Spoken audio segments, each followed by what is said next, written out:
on the 1st of October, 1960, at the Tafawa Balewa Square in Lagos, which today is called the national item.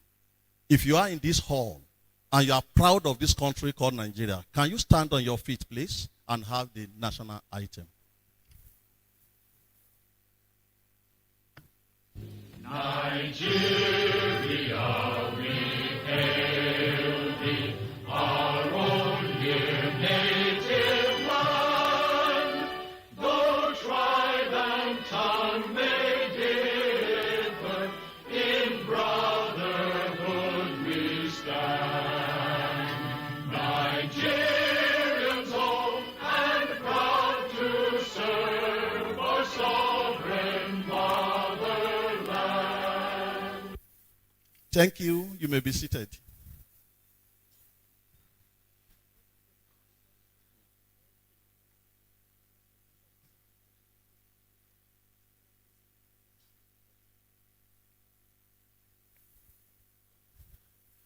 Good morning once again, ladies and gentlemen. It is my singular honor on behalf of the Faculty of Management Sciences to welcome every one of us to this very important international conference. We have a lot of people in our midst, a lot of dignitaries, a lot of personalities, so numerous to mention. But permit me, as they say, that charity begins at home, to welcome the Vice Chancellor, our own Vice Chancellor, a man of destiny, a man of action, a man that is widely known to keep to time. He is here with us in spirits, as is ably represented by Professor M.A. Kacha. Please, can you put your hands together? Where is he in the hall? Please, thank you very much, sir, for not only identifying with us, for not only honoring our invitation, but for also identifying with us. Also in our midst is another yet very important personality, a man that I met some years back in a forum like this. Today, he is coming to repeat the role that he played the first time I met him.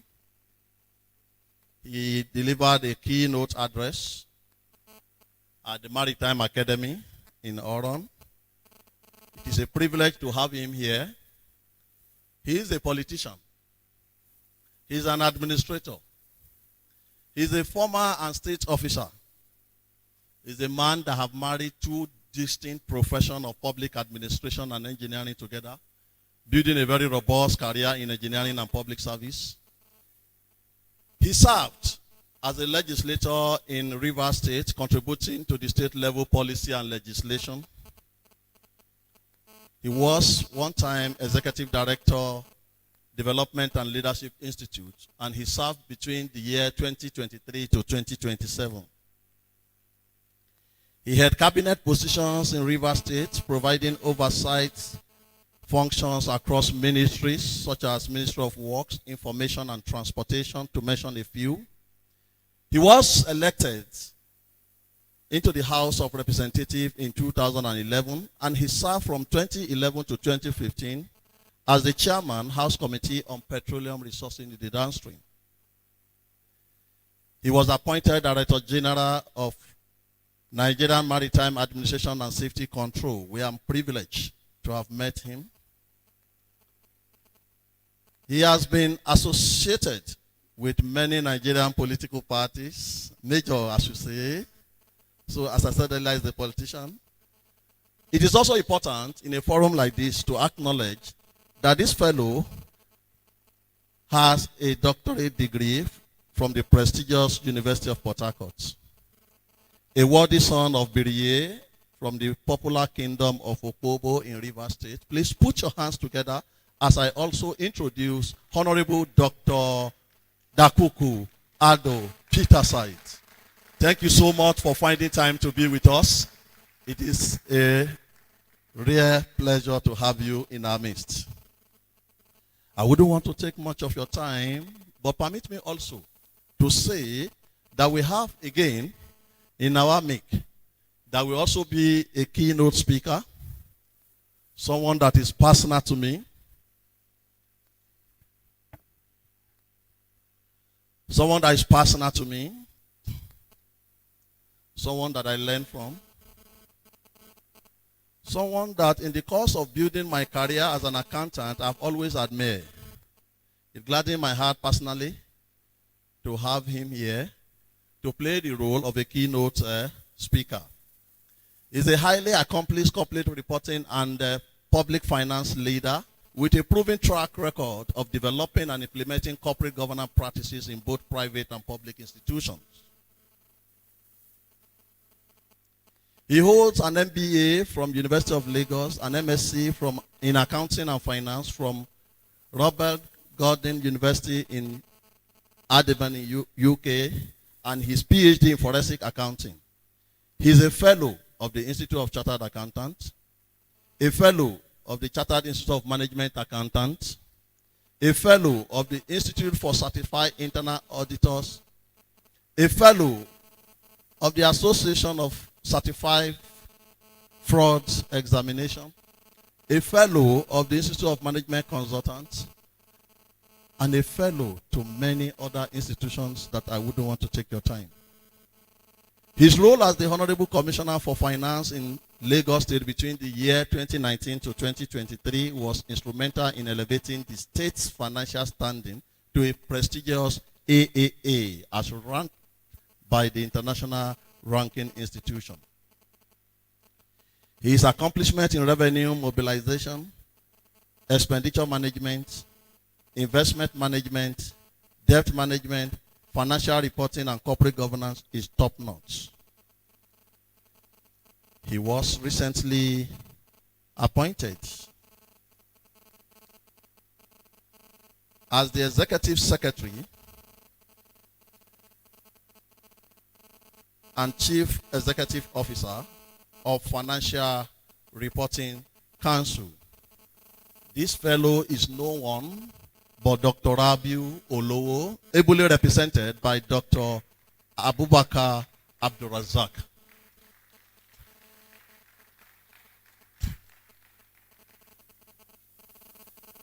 For the want of time, permit me to quickly recognize my own teacher, my mentor, the man I always admire every time he's on air to talk about the things that actually concern us as a nation. He's never tired anywhere you call him. He's no one but our own Professor Uche Joe Uwaleke. Sir, you are most welcome.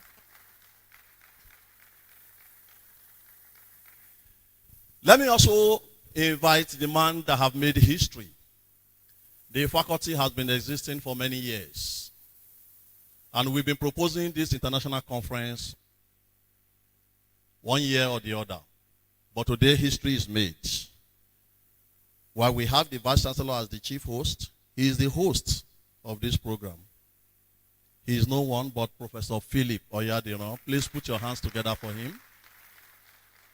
Sir, we are proud of you. We appreciate you. You have made history today. And history will not forget you. There are lots of people here that are worthy of my introduction. And I will just quickly as possible, so that we can start the business of the day and start in earnest to recognize a few of them. And at this note, permit me, charity, they say, starts from home. Permit me to start from a woman that I so much cherish. She was one time the dean of this faculty. She was one time before that the head of department of my own department, Department of Accounting. I have a very long introduction of her, but permit me to summarize that introduction to say the most generous woman anyone can ever have. Those who understand, understand. Please put your hands together for Professor Munirat Yusuf Habib. You can do better. When I say somebody is the most generous person, you can only understand that if you are an in-law to this woman. Thank you and God bless you.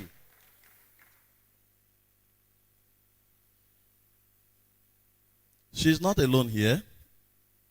We have other professors, and there are so many of them. But before I mention others, please permit me to recognize 3 of them. First is Professor Obasi Isiak. The second is Professor Nathaniel Ozibo. The third is Professor Victor Ekato. These people have paid their dues. And today, at this venue, in this hall, we will be honoring them as retired professors in the faculty. Please, you can keep clapping, clapping, clapping, and never stop clapping. It is not easy.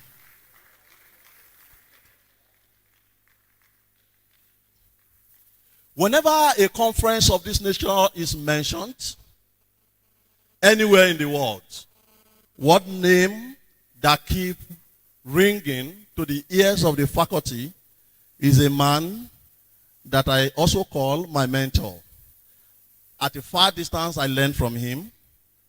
You can agree less. You can also agree more. But you can't take it away from Professor Gabriel Moti. Sir, we are grateful for honoring our invitation and for also identifying with us. Also here are heads of departments in the faculty. We have Professor Hassan Umar, HOD of Public Admin. Dr. Mrs. Aisha Salaudin from Accounting. Dr. Mrs. Teresa Undule from Business Admin. My good brother Bashir Abdullah from Banking and Finance. Dr. Prince James Adefinroye from Entrepreneurship Department.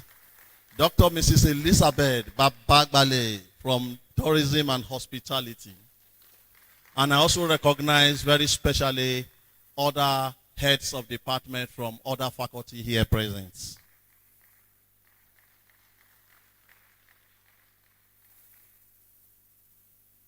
Professor U.D. Mohammed is here. He's the chairman fundraising committee of the faculty. A committee that is doing a serious work. And I don't know why.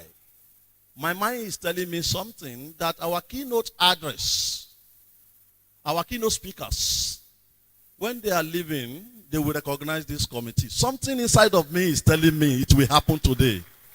Something is telling me.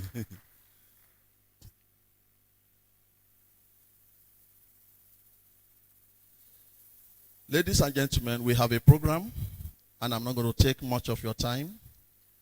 We will run very quickly through this program. And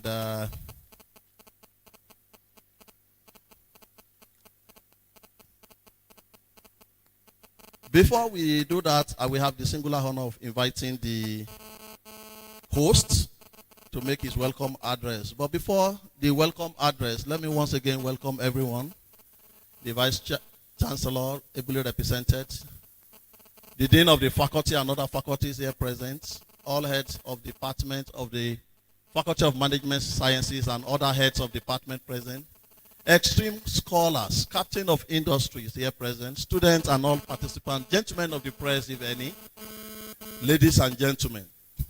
It gives me great pleasure to warmly welcome you to the first International Management Science Conference of the University of Abuja. The maiden conference marks a defining moment for the university as we position management science at the heart of solving contemporary challenges facing our nation and the world at large. At this point, let me especially thank the Vice Chancellor for creating an enabling environment for this conference to hold. Distinguished ladies and gentlemen, the theme of this year's conference is driving inclusive economic growth and sustainable development through innovation, governance, and digital transformation in Nigeria. This conference could not have been timelier. Our country stands at a crossroads, faced with persistent challenges of unemployment, inequality, weak institutions, and sustainability. Yet, also, the country is blessed with vast opportunity driven by technology, a youthful population, and their entrepreneurial spirits. To achieve inclusive growth, we must enable innovation, and only in the technology. Not only in the technology, but also in governance, business model, and education models. We must strengthen governance to ensure accountability, transparency, and citizen participation. And we must accelerate digital transformation, which holds the key to efficiency, competitiveness, and improved service delivery across sectors. This conference, therefore, provides us with a unique platform to exchange ideas, present groundbreaking research, and present implementable solutions that can drive national transformation. As we begin, we look forward to seeing every participant approach this gathering not only as an academic exercise, but also as a call to action. Let us forge meaningful collaboration, propose implementable solutions, and commit to building an innovative and digitally inclusive Nigeria that leaves no one behind. It is my hope, therefore, that all participants, academic, policymakers, industry players, students alike will approach our deliberation with a spirit of collaboration and action. It is also hope that the insights generated here in this conference do not remain on paper, but translate into real policy, practices, and innovation that shape the future of our country. Finally, it is hope that this question will ignite some questions. It is hope that questions will be asked in this conference. It is also hope that we will continue to ask questions, because questions are the basis of inquiry. Inquiry are the basis of discovery. Discoveries are the basis of innovation. Innovation are the basis of change. And change is what we need to make this world a better place of sojourn for every one of us. This is why we are here. And to set the tones running, may I have the singular honor of inviting to the podium the man behind the show, Professor Philip Oyadiran, to give his welcome address. Mm-hmm. Don't worry, we are coming. You can do better by welcoming him. Thank you.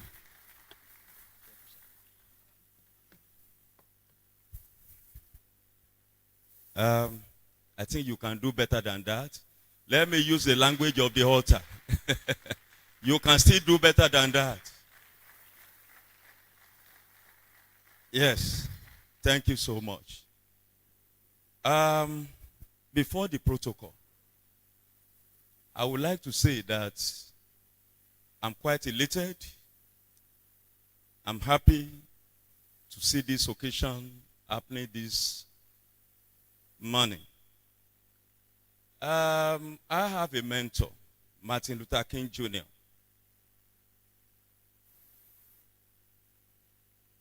He was a social crusader, a human rights activist, freedom fighter. He fought for the emancipation of the black America. In fact, by extension, white America. Whatever you see happening in America today, this man fought for such. He's no more but the legacy he left behind lives on.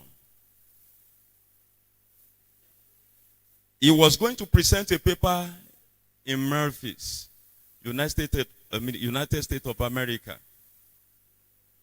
Unfortunately, that very day, he was gone down. He had 3 friends close to him: Abernathy, Jesse Jackson, and one other person. Amidst sporadic gunshots, these people went to him. Abernathy specifically dipped hand into his pocket and picked out a piece he was to present. I'm glad to tell you this afternoon that that piece liberated someone like me. As you all know that this is knowledge economy. Ideas rule the world. So it means that if you don't have idea, you are moribund.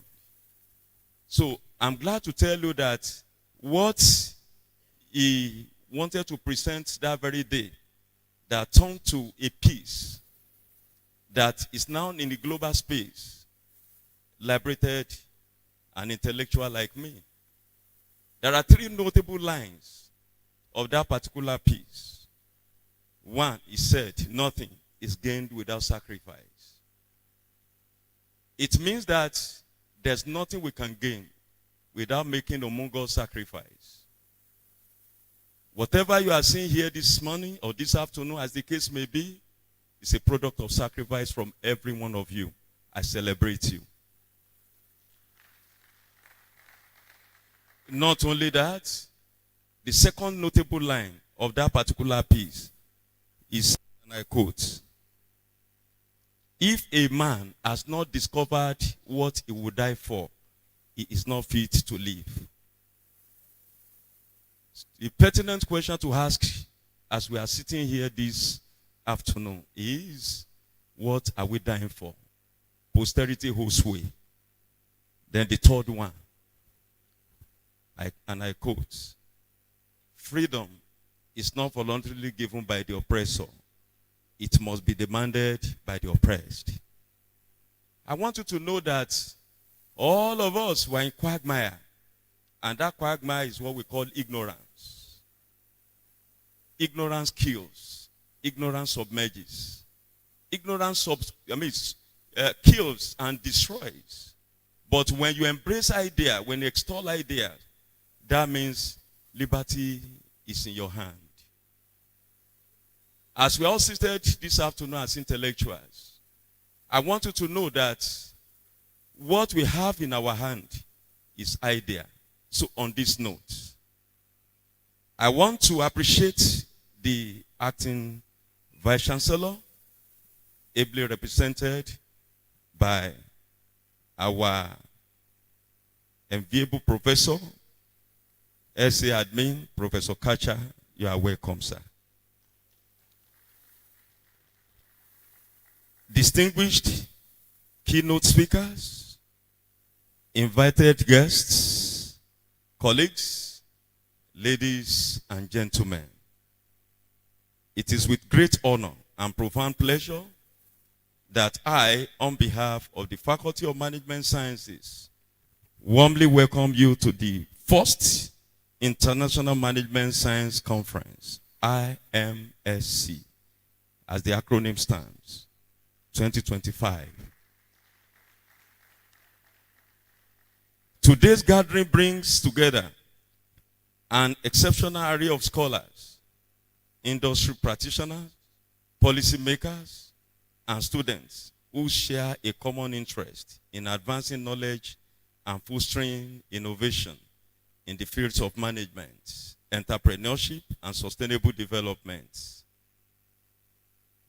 James Madison once remarked, knowledge will forever govern ignorance, and the people who mean to be their own governors must arm themselves with the power which knowledge gives. As we converge here today to celebrate knowledge, the conference theme, driving inclusive economic growth and sustainable development through innovation, governance, and digital transformation in Nigeria could not have been timelier. In an era marked by rapid technological change, economic uncertainties, and evolving societal needs, the search for innovative solutions, evidence-based policies, and inclusive strategies has become both urgent and necessary. This conference provides a unique platform for robust intellectual engagement. The exchange of ideas and the forging of meaningful collaborations that will not only enrich academic discourse, but also inform practice and policy for the betterment of society.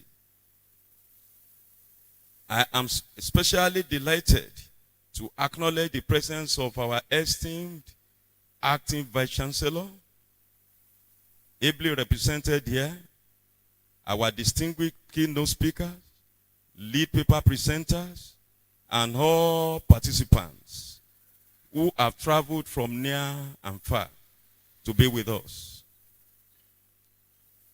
Your presence here reflects your commitment to scholarship and to the pursuit of solutions that can transform our communities and drive sustainable growth.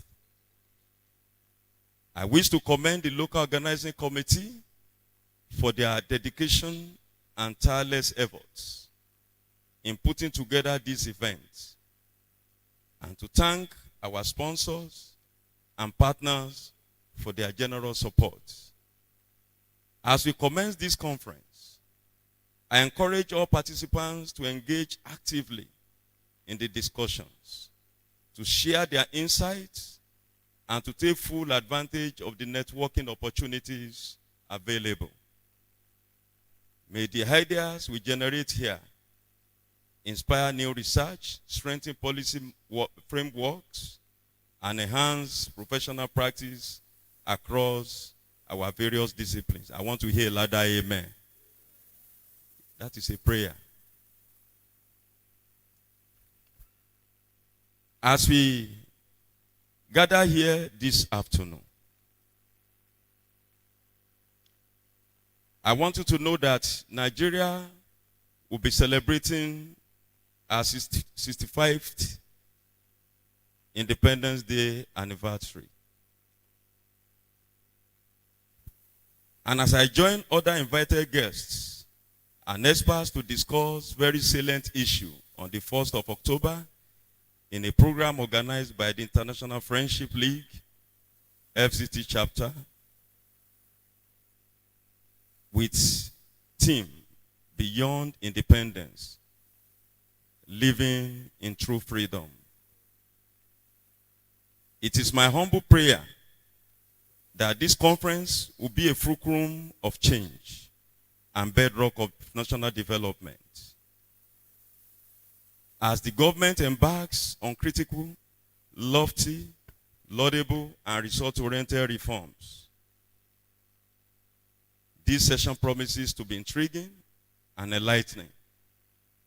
As global intellectuals that are gathering here this afternoon, brainstorm and cross-fertilize ideas.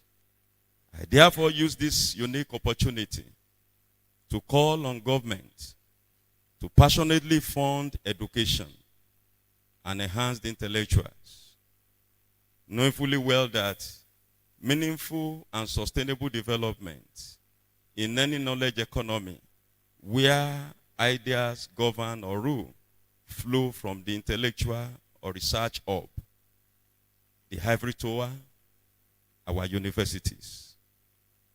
Motivation does the magic. Of course, jettishing this is an invitation to endless chaos, as this may dampen morale and truncate development at all levels. Once again, I warmly welcome you all to the University of Abuja, Faculty of Management Sciences, and I wish you all fruitful deliberations in the course of this conference. Thank you so much. You are welcome.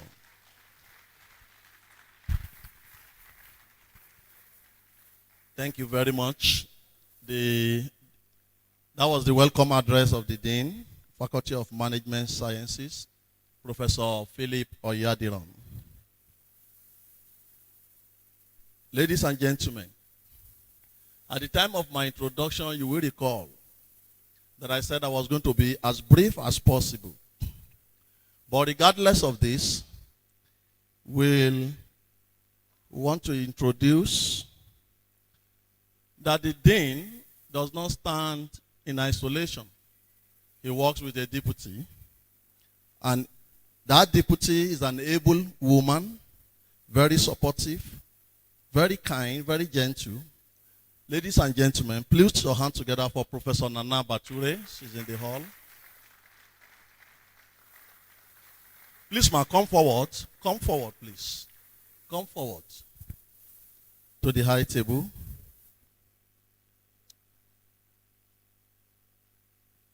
We also have in our midst one of our directors at the Center for Leadership, Professor Philip Dahida. Please, a round of applause for him. All the way from Faculty of Social Sciences is our professor, Professor Obansa Joseph from Economics Department. Another of my father is here, Professor Y.M. Salahuddin. Professor M.O.A. Mustafa is also seated. Professor Ahmed Dahida is also seated, and a lot of professors yet to be named. Ladies and gentlemen, before I will invite our own Vice Chancellor to give his address, permit me to recognize someone that when I saw his name forwarded, it reminded me of an event that happened on the 24th of May, 2025. On that day, my father clocked 109. And he called on us, his children, and he said to us that in our life, two sets of people are very important to us. One, he said, our parents, and the other, he said, our teachers. And he said of these two sets of people, our teachers are more important than our parents, yet he is one. And he gave his reason. He said, why the parent gave back to you, the teachers model your life. I have seen a name forwarded, my teacher, Professor Musa Inua Fodio, ably represented here by no one but another capable teacher, Professor Sunday Malanga. Permit me if I'm not pronouncing the name very well. You can put your hands together for him once again. Ladies and gentlemen, it is often said that one mark of a great man is his power of making lasting impression upon the people he meets. Another is to have handled matters during his lifetime such that the course of after event is continuously affected by what he has done. And a moment like this brings a wonderful chance to think of that man that destiny has become. Destiny called on him, and he responded very swiftly to this call. The destiny began on 11th of August, 2005, when he was given a very serious responsibility to come and be the acting vice chancellor of the most sought university on the continent of Africa. It's like nobody is an alumni of this university here.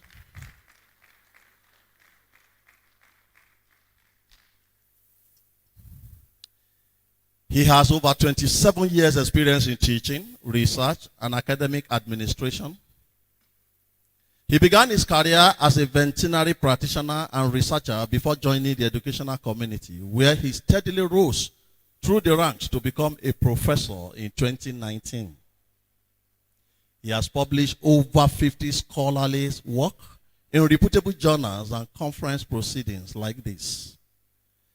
He holds a South African patent rights that is known and acknowledged globally and has been standing for a decade now. In 2015, he was awarded a bronze medal for the best PhD thesis in this southern part of Africa. He is active in participating in university governance, contributing to Senate committees, curriculum development, and institutional reform.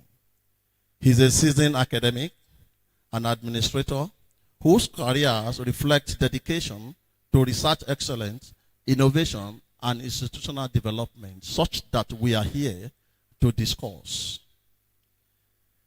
If I begin to tell you about this fellow, we are not likely to leave here, but permit me to end it by saying you should put your hands together for the Vice Chancellor of the University of Abuja, Professor Matthew Adamu, ably represented by our own Professor M.A. Kacha. Please, may we have you forward to deliver your speech.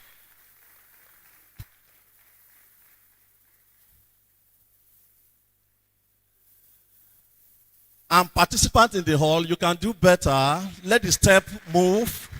Thank you. Thank you.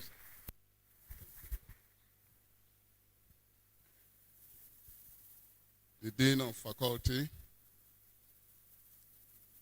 the Chairman, Organizers Committee, the Faculty of Management Science, the invited guests, keynote speakers, lead paper presenters, staff, and students. Ladies and gentlemen, good morning. Permit me to stand on the remaining part of the existing protocol. I have the directives of the Acting Vice Chancellor, Professor Matthew Adamu, to represent him here. He will have been here himself for the importance attached to this conference. Unfortunately, he is engaged in so many official issues. And for that reason, he has asked my humble self to represent him here. Let me start by congratulating the faculty for having the first international conference. And I must assure you that the topic of the conference is apt, very important to our business well-being, to the aspirations of we Nigerians, that the essence of university, and indeed any school, any institution of learning, is to be able to produce knowledge, skills, and competence for the community to use. But here we are in Nigeria, we have a very difficult public. We produce knowledge, and it's like they don't want to use it. They prefer to go outside the country and bring technicians to replace us. I therefore challenge myself and my colleagues that we shouldn't stop at producing knowledge, but also go out there, hunt for its applications. And with that, I have the feeling our society will be better. So let us engage the public, the community, the industry, actively with the ideas that will be presented and debated here for perchance somebody outside there will be able to make use of it for the benefit of humanity.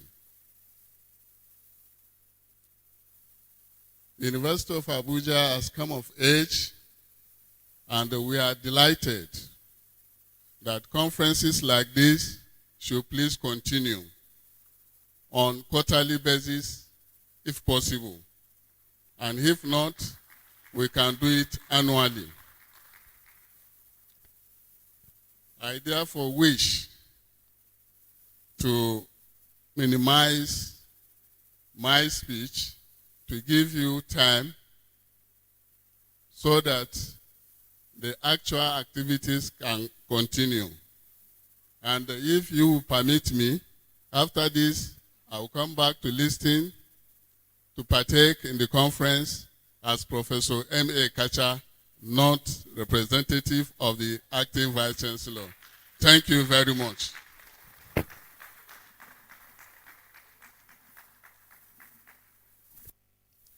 Another round of applause to the Vice Chancellor, please. While the Vice Chancellor was delivering his speech, one professor again came in gently, quietly, and he took his seat. Please put your hands together for Professor Uyagba.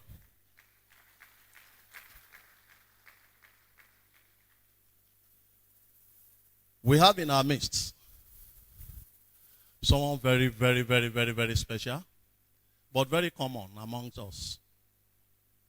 Whatever responsibility you give her, she not only discharged, but she discharged exceedingly.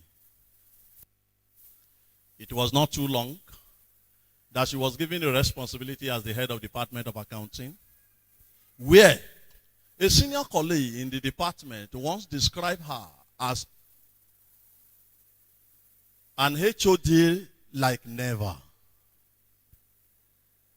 She was further given another responsibility as director, Center for Undergraduate Research. And there she had her 2 terms. Little has she finished her tenure. They called her again to be the director, Abuja Business School. She is the woman behind this program, the chairperson organizing committee of this program. Please put your hands together for Professor Taibat Atoyebi. Please, ma, come forward. Come on. Thank you, thank you, thank you. Most times I wonder, I say when a woman is actively involved in the daytime like this, does she have time at night? Please, you can put your hands together for her once again.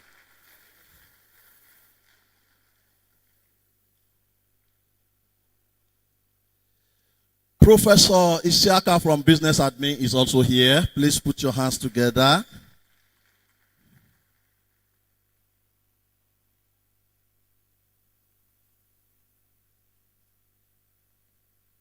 We are going to the business of the day, very serious one. And any moment from now, I will be inviting forward our keynote speaker.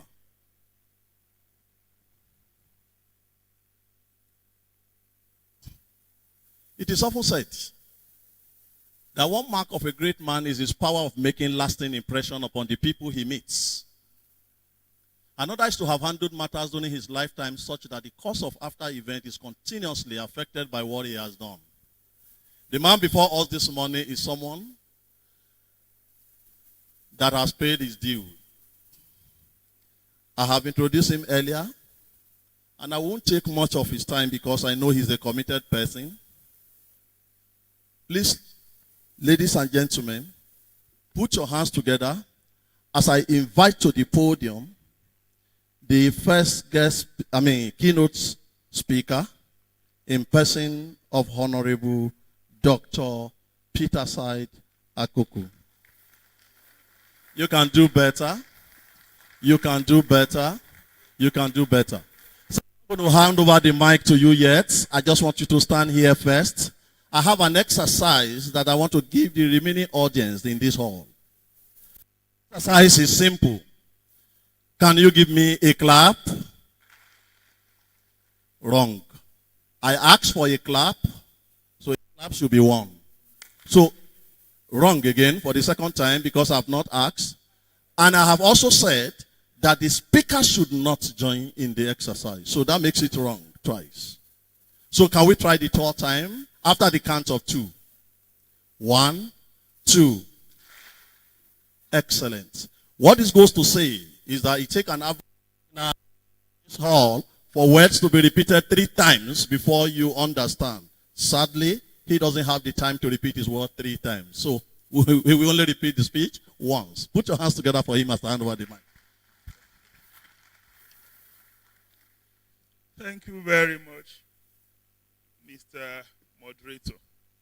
Let me acknowledge the Vice Chancellor, who is ably represented by our own dear Professor Kache. Prof, our best wishes to the Vice Chancellor. There are other very important university officers, but let me also acknowledge our chief host. Vice Chancellor is our chief host. The Dean of Faculty is our co-chief host. Our dear Professor Philip, we acknowledge you specially. And the chairman of the organizing committee, she's been described with very flowery words. For me, she's one of the most resourceful persons around, and I think that's just all. Professor, my brother, who will deliver the second keynote. Please, our regards to the principal. And for Professor Uche, I'm sure you all know him. Unless you're not living in Nigeria. If you're living in Nigeria, you know Professor Uche Waleke. Prof, I'm sure you know that the country is proud of you. I didn't say we are proud of you. It means a lot for the country to be proud of you. Prof, well, both of you, when I see both of you, it gives me a lot of confidence. So let me thank all of you. And before I deliver my brief address, I want to speak on something. And the reason why I want to speak on this is because I believe that this is a family. I've taken up this with the Dean of Faculty. There's something called adversarial collaboration. When people who may not agree on all issues collaborate to work towards a common goal. That concept was popularized by a man called Daniel Kahneman. And I choose to say this for a lot of reasons. And in adversarial collaboration, one thing that is important is that we must focus on the truth. We may not all agree, but we just have to focus on the truth to produce the kind of result that we desire.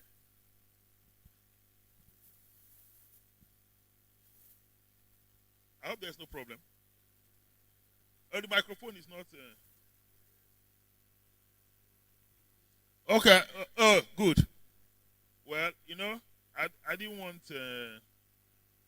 want my voice to be... Okay, so in adversarial collaboration, people have a shared goal. They may not agree on everything. They don't need to agree. But they have a shared goal. And that is the driving force. They will have conflict. But they will all focus on the truth. They won't focus on things that don't really matter. And why did I have to say this? It is directly to the dean and the chairman of the organizing committee. And I start by commending the faculty for organizing the first International Management Science Conference.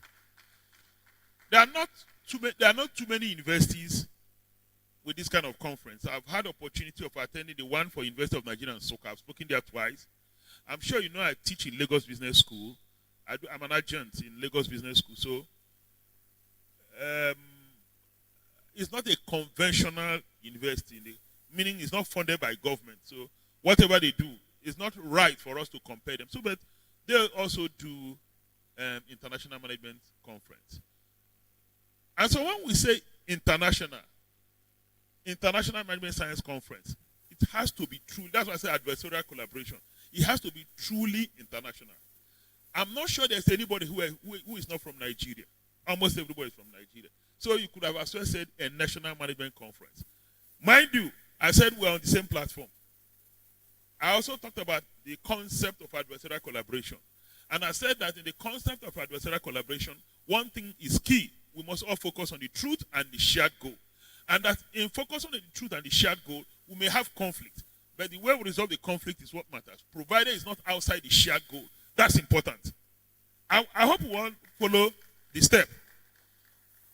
Because I want to actually encourage the Dean and Professor Taba, who has put in a lot, so that next year, when we come for the International Management Conference, let it be that it's discussed in the continent of Africa. And we'll have the potential, we'll have the capacity, we'll have the competence in the room to achieve it. I observed when I engaged with the Dean that I had expected that the industry will be fully represented here. The goal is not to share knowledge, management knowledge with ourselves. It's to share with the industry, town-gown collaboration. So that at the end of the International Management Conference, we will have industry invest in the university so that we can produce more knowledge for the benefit of the industry. My expectation is that we will have policymakers. By reason of this international conference, we will shape policy. We should have people from the Federal Ministry of Education, state ministries of education, policymakers across board, Ministry of Trade, Commerce, Industry, Ministry of Science, Technology, Innovation, and all of those in the room. Goal is not to share knowledge with ourselves. We are here to produce knowledge, but to share with the wider community, to make impact. And our company said it, that we will be measured by the kind of impact we make, not necessarily by the knowledge we produce. If knowledge does not transform society, it's of no use to society. And like the Dean said, we are in the age of knowledge. The days that the architecture of production, the factors of production is gone. Right now, the architecture of knowledge revolves around the knowledge economy. Is that correct? And so I challenge the faculty that when we meet here next year, let it be a truly international management conference. Let's have the industry fully represented in the room. Let's have policymakers in the room. I understand the challenges of funding. Every good idea will attract funding. And I don't think it takes a lot. Thank God for technology. Even with technology, we may not need to post courier letters to. We can send emails, and we will have so many persons in the room. I want to see where everybody in Nigeria looks forward to attending the University of Abuja International Management Conference. That's my dream. That's my desire. And I know you share in that dream. I know you share in that desire. And you know, the chairman of the organizing committee is in the business school. I also do facilitation in the business school. So I know that there is so much knowledge in the house. The industry has appetite for the knowledge we produce. All we need is to build the right bridges. And we have the capacity to build those bridges. I hope you're not angry with me. I hope you're not angry with me. There is so much opportunity out there. And we can take advantage. Every day we have failure of power grid. Who says the university cannot solve? Last year we had 14 power grid failures. This year we've had like 4. The university has the key to solving that problem. Nigeria has the challenge of having between 40 and 50% of our primary agricultural products wasted. We have key to solving that problem. The challenges are there, waiting for us to come forward with the solution. And as we come forward with the solution, we make so much resources that we can transform this faculty to a world-class faculty that comparable to Harvard. What we have in Harvard, what we have in Stanford, what we have in Kellogg, that people pay millions to participate every year. If today Kellogg or Harvard or Stanford, Northwestern is convening an international management conference, I'm sure that when they ask you to pay $30,000, you will scramble and look for the money and pay and participate. But here, it is free. Dean, professors, distinguished ladies and gentlemen, please, let's optimize our potential. I'll simply just go straight to my very brief keynote. And I'll try and be brief because I understand we didn't start in time. I've paid respect to the dignitaries in the room. I've acknowledged our organizers, and to say for the rest of us that your presence here today is not just a formality, but a testament to your commitment to Nigeria's development. I thank you for the invitation to speak on the theme that could not be timelier for our nation: driving inclusive economic growth and sustainable development through innovation, governance, and digital transformation. This is more than a slogan. It is a practical agenda for countries seeking to build prosperity that is broad-based, resilient, and equitable. Let me be upfront. Innovation is not a luxury for developing countries like Nigeria. It is a production factor. Nations that treat innovation as a system capability, not a sporadic project, convert domestic challenges into exportable solutions, raising productivity and resilience. Globally, growth is being reshaped by three currents. The first is the need for sustainability is non-negotiable. We are conversant with climate risk, climate factors, resource constraints, where the growing population is a threat to the availability of resources. So there is competition for the very scarce resources. And the social fabric required to keep societies cohesive. Second, the geography of value creation is shifting. Now, it's about knowledge, intangibles, and data. They've now become the central factors of production. Third is the fact that digital technologies are diffusing across borders and sectors, changing how we learn, how we farm, how we travel, how we trade, and how we govern. Now, recall I said three factors are shaping growth globally. The first, I've talked about sustainability. The second is the architecture of production, which revolves around knowledge. And, of course, the third is about digital technologies. These three are critical. And these currents present both opportunities and threats for developing countries and other new entrants. They also create hazards that can lock countries out due to capability gaps, exclusion, or regulatory missteps. The difference between opportunity and hazard is the quality of innovation, the caliber of governance, and the depth of digital transformation. By the way, what do we understand by innovation? Over time, we have come to believe that innovation is about invention. No, it is beyond invention.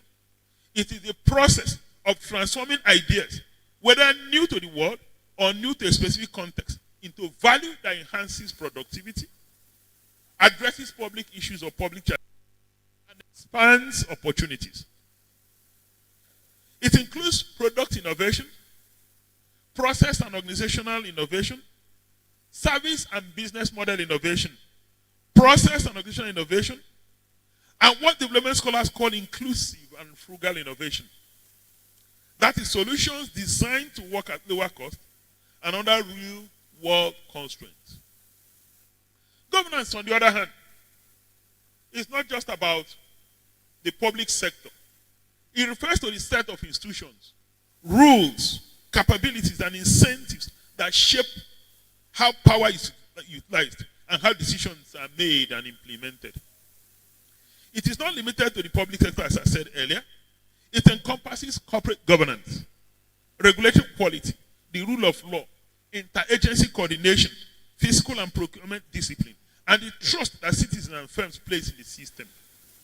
Good governance reduces transaction costs, clarifies property and contract rights, disciplines market power, and orients collective action to long-term goals rather than short-term impulses. Digital transformation, the third concept. Mind you, we're talking about three different concepts. We talked about innovation, we talked about governance, and we talked about digital transformation. Digital transformation is the integrated adoption of digital technologies, data, and new operating models in ways that change how organizations and societies function. It involves infrastructure and access, such as broadband devices, connectivity. It also involves platforms and standards, such as digital identity, secure payment, and data exchange. Above all, it's about capability, the skills, processes, and incentives that allow people, firms, and governments to use digital technologies to create value, manage risk, and reach previously excluded communities. These forces, immensely powerful and inherently disruptive. Globally, we have witnessed technology displace specific jobs while simultaneously creating new employment categories, often accompanied by significant skill gaps. We saw Uber, those who just didn't own taxis, become billionaires leveraging on technology. That's nothing else they did. They didn't do anything special. What they did was to deploy knowledge and digital infrastructure and created a new ecosystem, created new jobs, and made redundant those who were operating using the old models. We can replicate same here. The point is that we've not deployed our knowledge to solve persistent problems. If we do, we'll simply unlock value and we'll begin to generate resources and multiply what we can do. And the digital divide persists in fresh forms. Uneven connectivity, high device cost, data affordability, and the struggle for small businesses to meet formal regulatory requirements. For emerging economies, such as Nigeria, these risks are particularly acute, given their ongoing efforts to build state capacity, infrastructure, and social safety nets. Facing these realities candidly is essential, not to discourage progress, but to shape it responsibly. This rapid transformation is not confined to Western nations. Numerous examples from Africa demonstrate its reach and impact. One, look at Kenya. If we talk about Kenya, mobile money platforms evolved beyond consumer services to become critical national infrastructure. The establishment of open rails for bills payments and merchant acceptance enabled innovative products, such as pay-as-you-go solar. Now, in Kenya, there are many homes where you use the pay-as-you-go solar. They are not connected to the national grid. They are connected to these special grid lines. And so with your card, you charge power, and it comes at little or no cost, unlike the conventional power. What happened is simply deployment of technology. Now, you also have the agri-tech wallets, where you boost financial inclusion and micro enterprise productivity. So you do your micro industry, small cells, you have this wallet, and you can sell while remaining in your local village. You generate a lot of revenue deploying technology. This is already working in Africa, in parts of Africa. In Rwanda, you have medical drone deliver transform logistical challenges into health innovation opportunity. Fostering expertise in unmanned area vehicle regulation, cold chain data management, and last mile service design. In Rwanda, in very many villages, you have drones deliver medical products. So previously unreached communities can now be reached deploying technology or utilizing the advantage of technology. In Morocco, renewable energy and automotive clusters combined industrial policies with supply innovation programs, incorporating standards, workforce training, and local content incentives, shifting focus from simple assembly to advanced engineering capabilities. Distinguished ladies and gentlemen, returning to the inherent risk mentioned, when these are preemptively managed with foresight, these powerful forces can drive inclusive growth and sustainable development. Innovation fuels productivity, and we have said so. I have cited the example of Uber, agri-tech wallet in Kenya, in Rwanda, in different places. And for developing economies like Nigeria, the potential is distinctive. Constraints can become prompts for context-appropriate solutions. Scarcity can drive frugal innovation that is globally competitive.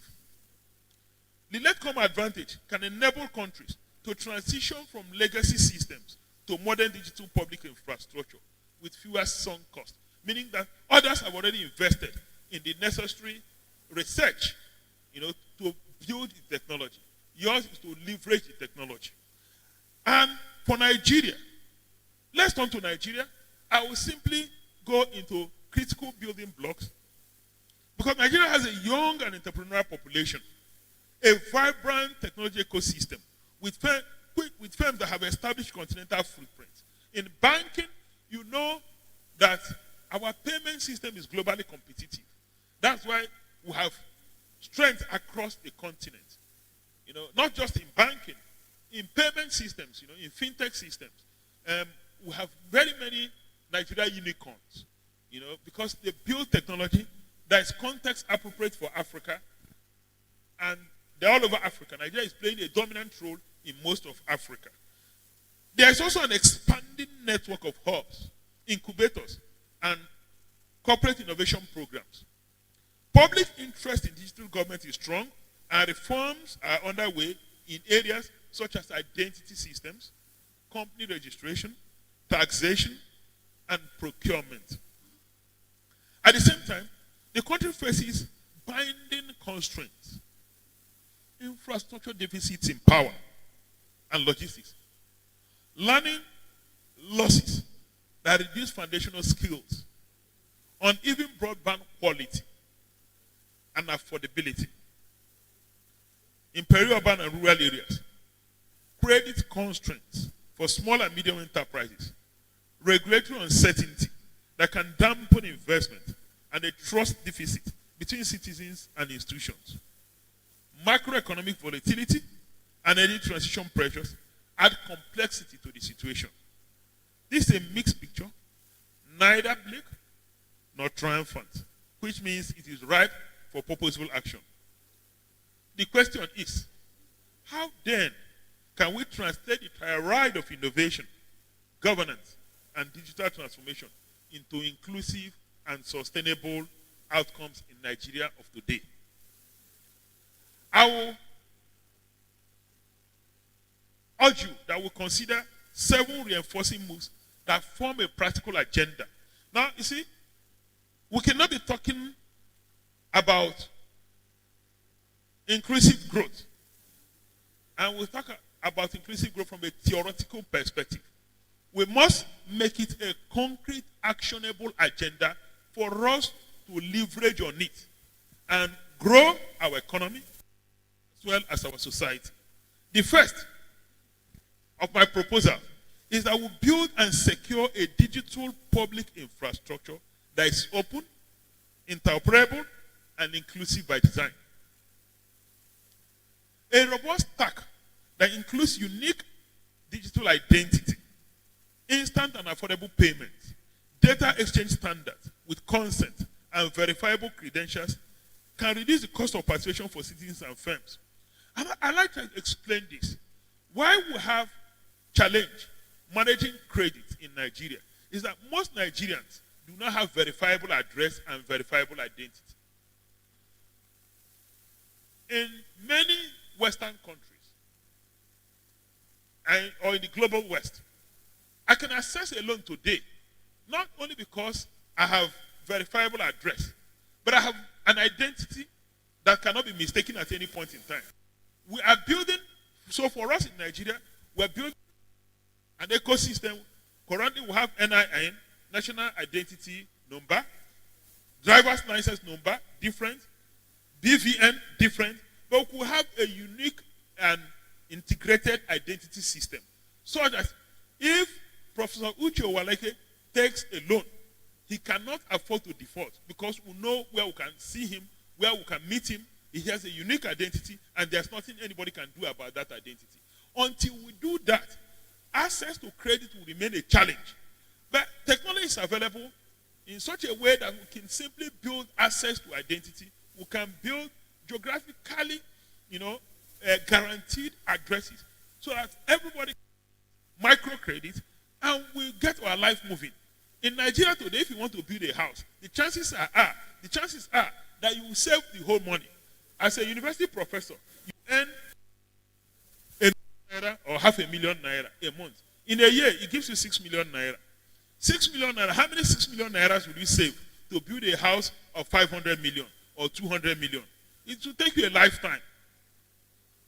I don't think that's what we want. Technology is there to solve that problem. If you want to fix solar today in your house that can power, let's say, how many ACs? You need to save 20, 30 million. How many years will it take for you to save 20, 30 million if you earn 100 million naira, if you earn a million naira a month, 12 million in a year? That means you not eat, you not pay school fees for 2 years to save 20 million naira to fix solar in your house. You're going to pay rent in that house. These are challenges. Meanwhile, technology can unlock that solution. The second is to align innovation policy with national challenges. Challenges such as power grid failure, payment systems, and there are multiple of them. Agricultural productive wastages, logistics problem, transportation, learning outcomes, health challenges. Challenges, price, outcome-based procurement, regulatory sandboxes, and co-funded test-based can direct entrepreneurial energy towards problems that matter. And I've shared some of those problems. Reliable power, efficient food systems, clean cooking, primary health care, foundational learning, housing construction, and climate resilience. The state does not pick winners. It simply picks missions, sets clear rules, pays for results, and publishes data on what works.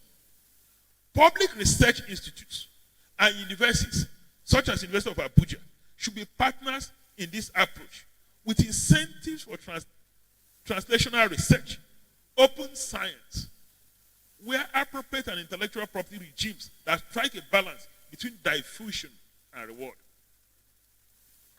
Third, upgrade governance capabilities for the digital and green age.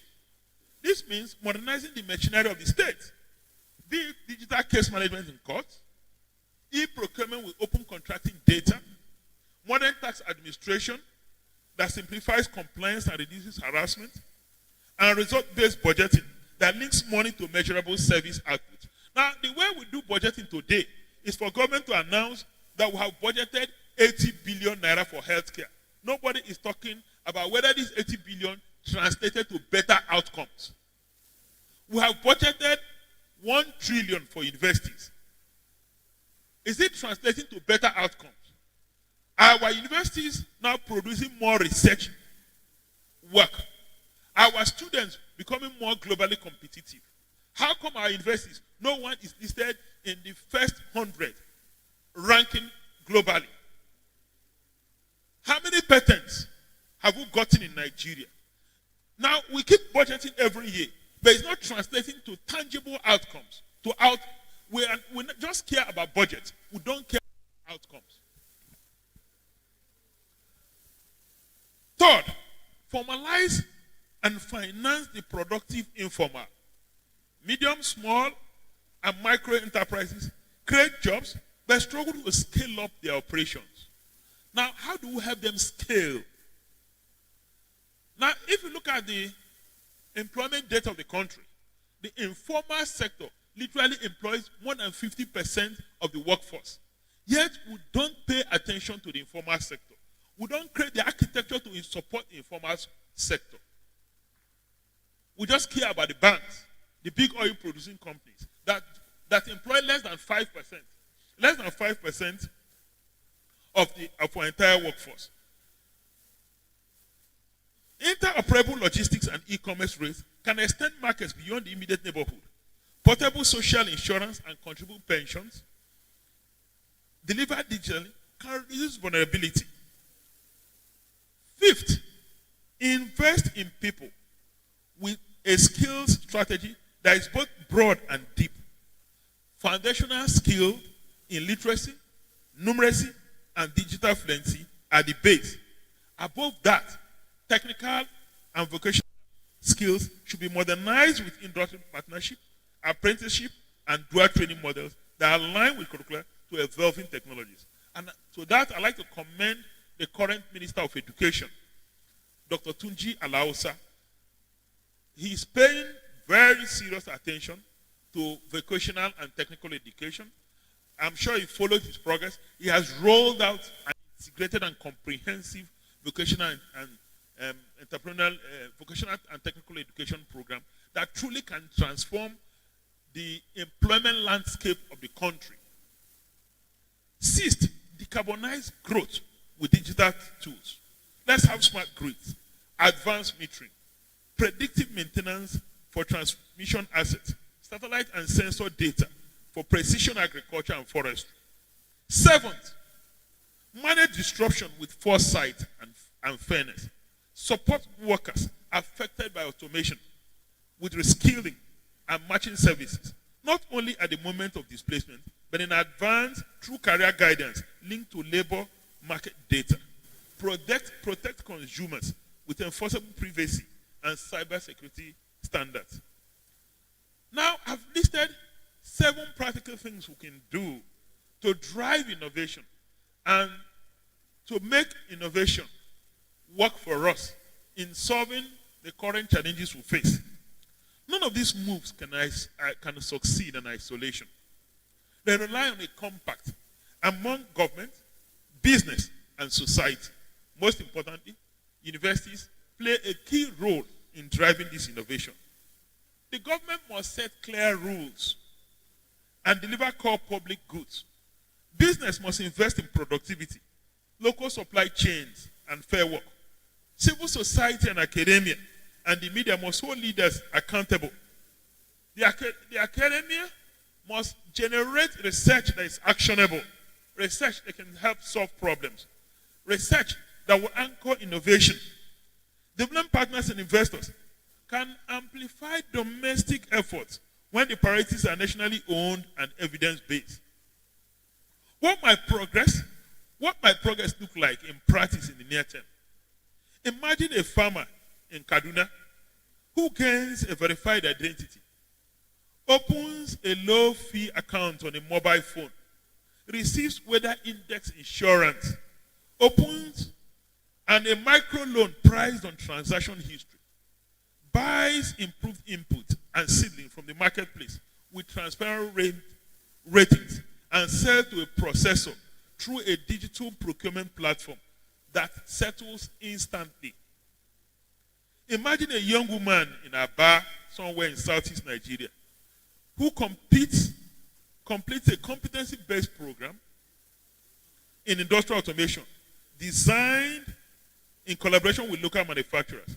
She finds a job through Skill Passport that empowers trust and contributes to a firm that utilizes energy-efficient equipment financed by a green credit line. Imagine a small clinic in Makurdi or Abuja that is connected to a telemedicine network.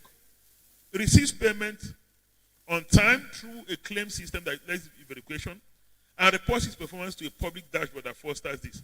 None of this is science fiction. It is what happens when innovation is pulled by real demand. When governance sets the rules and pays for what works, and when digital transformation lowers the cost of coordination across small decisions. Allow me to close with this call for introspection and a path forward. Introspection first.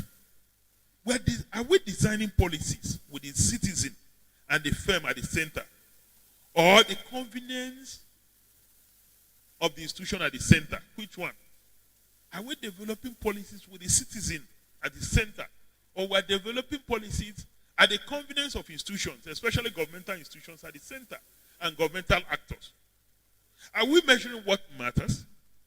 For example, service quality, inclusion, productivity, mission intensity, or we are tracked by input metrics that watch spending rather than results. We will spend 100 billion for universities. We have spent this for power.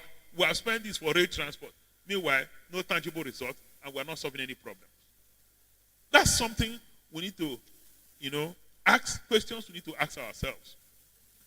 The way out is neither a single reform nor a single technology. It is a program of practical commitments. Commit to inclusion by design in every system. Commit to governance that is open, competent, and predictable. Commit to innovation that is mission-oriented and tied to public value with procurement and finance instruments that reward results. Commit to people by investing in skills for all. Commit to sustainability by using digital tools to decouple growth from emissions and waste. Commit to delivery by choosing a few priorities, publishing milestones, and reporting progress to citizens, which truly and unfortunately our governments, both at the national and subnational level, don't care. We don't know what the priorities are. We don't know how to measure progress. We don't know what the outcomes are. What we hear every day is our funds being spent, big budgets being made. If we do this, Nigeria can turn disruption into dynamism and potential into performance. Let us choose to build an economy where technology widens opportunity, where rules are fair and where growth is both inclusive and sustainable. The world is moving. The world is not going to wait for us. The question is whether we will move with it purposely, together, and at a scale our people deserve. Distinguished ladies and gentlemen, we will live here if at the end of this first International Management Conference, we don't produce actionable and tangible steps forward. So that at the end of the day, we truly will have made a difference. Thank you, and God bless you all.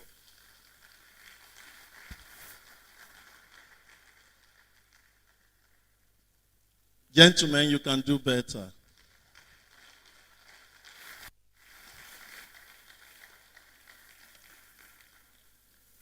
For those of us that have been privileged of seeing Dr.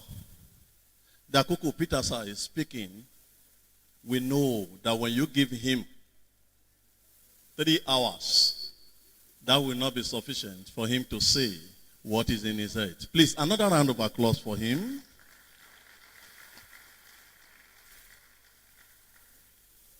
He has said wonderful things, and I am sure the repertoires have taken note of major points that he has highlighted. And it is not lost on me that the communique will be presented at the end of this conference. And such communique is expected to be of beneficiary to the relevant stakeholders. But if I may just recap in a minute or two, what has this man been saying all the times he has been standing here? I will highlight his speech into 3 essential things. One, I will say that he has talked about governance. In his terms, he has described governance as architect of production. He has reminded us in his speech that instituting compassion-driven governance in all facets of our life is our singular most urgent task, to which we must dedicate ourselves to.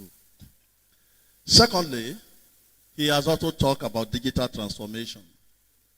And I listened to him carefully. In every aspect of his presentation, he has reminded us that in no distant future, there's nothing we will do as human that will not be driven by technology. He has challenged us to embrace technology in all facets of our life. And finally, he talked about sustainability.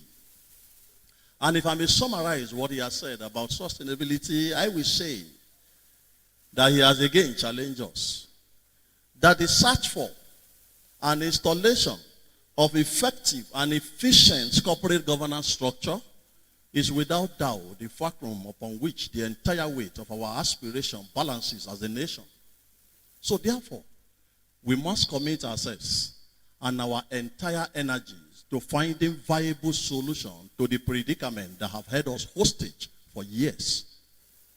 Ladies and gentlemen, it is not a difficult task for me if I'm to continue to summarize his lectures, but I don't have that time. Sir, it is easy for me to do because I've been trained. And the people who have trained me, I heard somebody saying I'm doing well. Thank you for that comment. Thank you for the clap as well. I'm not too expensive. I'm not too expensive. Just $10,000 per hour and you will have me on the stage. Approve.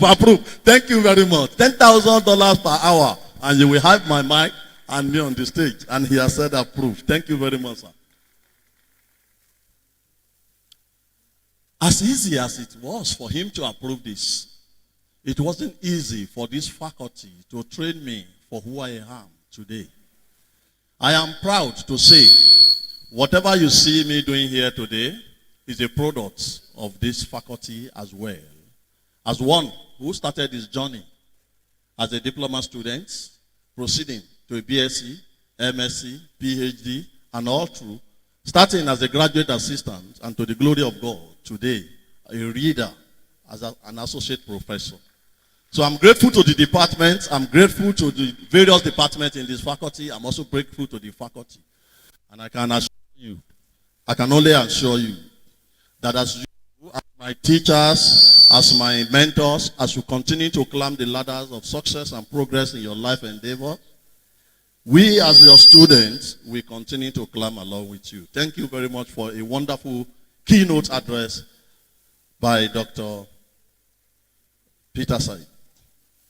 Without wasting much of our time, because if you check the time now, it's fast ticking, let me quickly call on the second keynote speaker in person of our own Dr. Rabiu Olowo, ably represented by another where's his name?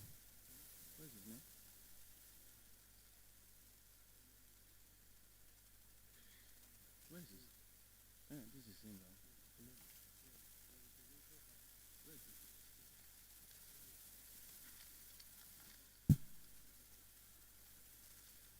Sorry. So, without wasting much of our time, let me quickly call on the Executive Secretary of Financial Reporting Council, ably represented by Dr. Abubakar Abdurazak, a fellow of the Institute of Chartered Accountants and a fellow of the Chartered Institute of Stockbroker. Dr. Abubakar, thank you very much. A round of applause for him. We will appeal to him for the want of time to summarize his keynote address. Perhaps maybe in the next 5 minutes, we will be glad. Thank you very much. Thank you very much. Good afternoon, all. Just like the speaker said, my name is Dr. Abubakar Abdurazak. I'm the head of Sustainability Reporting Regulations in the Financial Reporting Council of Nigeria. I represent Dr. Rabi Olowo, the Executive Secretary, Chief Executive Officer of Financial Reporting Council of Nigeria, who is inevitably absent today due to a urgent national assignment outside the country. And he actually prepared for this keynote address, and he has asked me to represent him this morning. Just like Honorable Dr. Peter Sider said, this conference is unique in terms of innovations that universities are doing. And we identify with University of Abuja for this development, which is good and something that's commendable. This is the keynote address by the Executive Secretary, Chief Executive Officer of Financial Reporting Council of Nigeria, Dr. Rabi Olowo, at the first international conference of management sciences in University of Abuja, with the theme driving inclusive economic growth and sustainable development through innovation, governance, and digital transformation in Nigeria, which is holding today at this faculty auditorium. Dr. Rabi Olowo, salute the acting Vice Chancellor, University of Abuja, Professor Matthew Adamu, the Dean of Faculty of Management Sciences, Professor Philip Adeyinka Oyedera, Local Organizing Chairperson, Professor Taibat A. Ayo Atoyebi, distinguished members of the academic, our international partners and participants. Although Dr. Peter said there's no international participant, but this is academic in nature, and there is always international by participation. Ladies and gentlemen, it's a distinct honor to stand before you today at the maiden international conference of Faculty of Management Sciences, University of Abuja. This historic gathering brings together academia, policy leaders, industry professionals, and young researchers to integrate one of the most critical questions and imperatives of our man, which is how can Nigeria and Africa, in the midst of global uncertainty, drive inclusive economic growth and sustainable development through innovation, governance, and digital transformation. This historic first international conference at the Management Sciences of University of Abuja could not be more timely for Nigeria than now. It compels us to reflect not only where we are as a nation, but also on the path available to us in building a resilient, equitable, and future-ready economy. Now, setting the agenda. The Nigeria stand at a crossroads with a population of over 220 million people, predominantly youthful. Our home capital is both our greatest opportunity and at the same time most pressing challenge. We remain Africa, one of the African greatest economy, yet our economic growth has not consistently translated into shared prosperity. Poverty level remains unacceptably high. Infrastructural gaps remain high and persist. Many of our small and medium enterprises struggle to compete in a rapidly digitalizing world. At the same time, global economic dynamics are shifting as we see the acceleration of digital technology transforming how business and government operate. We also see the centrality of sustainability and responsible governance in global investment, the growing influence of innovation and knowledge of economics as engine of productivity. For Nigeria to remain competitive, we must align our governance system. Also, our financial architecture and educational institution with all these realities coming to us live. The imperative for economic growth in itself is insufficient. What Nigeria requires is inclusive growth, meaning growth that creates jobs, reduces poverty, empowers women and youth, and ensures that no community is left behind. According to the World Bank, Sub-Saharan Africa is projected to contribute an increasing share of global population growth by 2050. Yet, unless structural reforms are deepened, inequality will widen and inclusive growth will not be possible. Inclusive growth demands, one, access to finance for SME and startup, which are the true engine of our economy.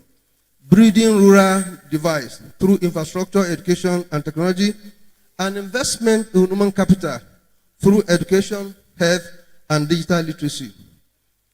Gender inclusion is not left aside in the workforce and entrepreneurship.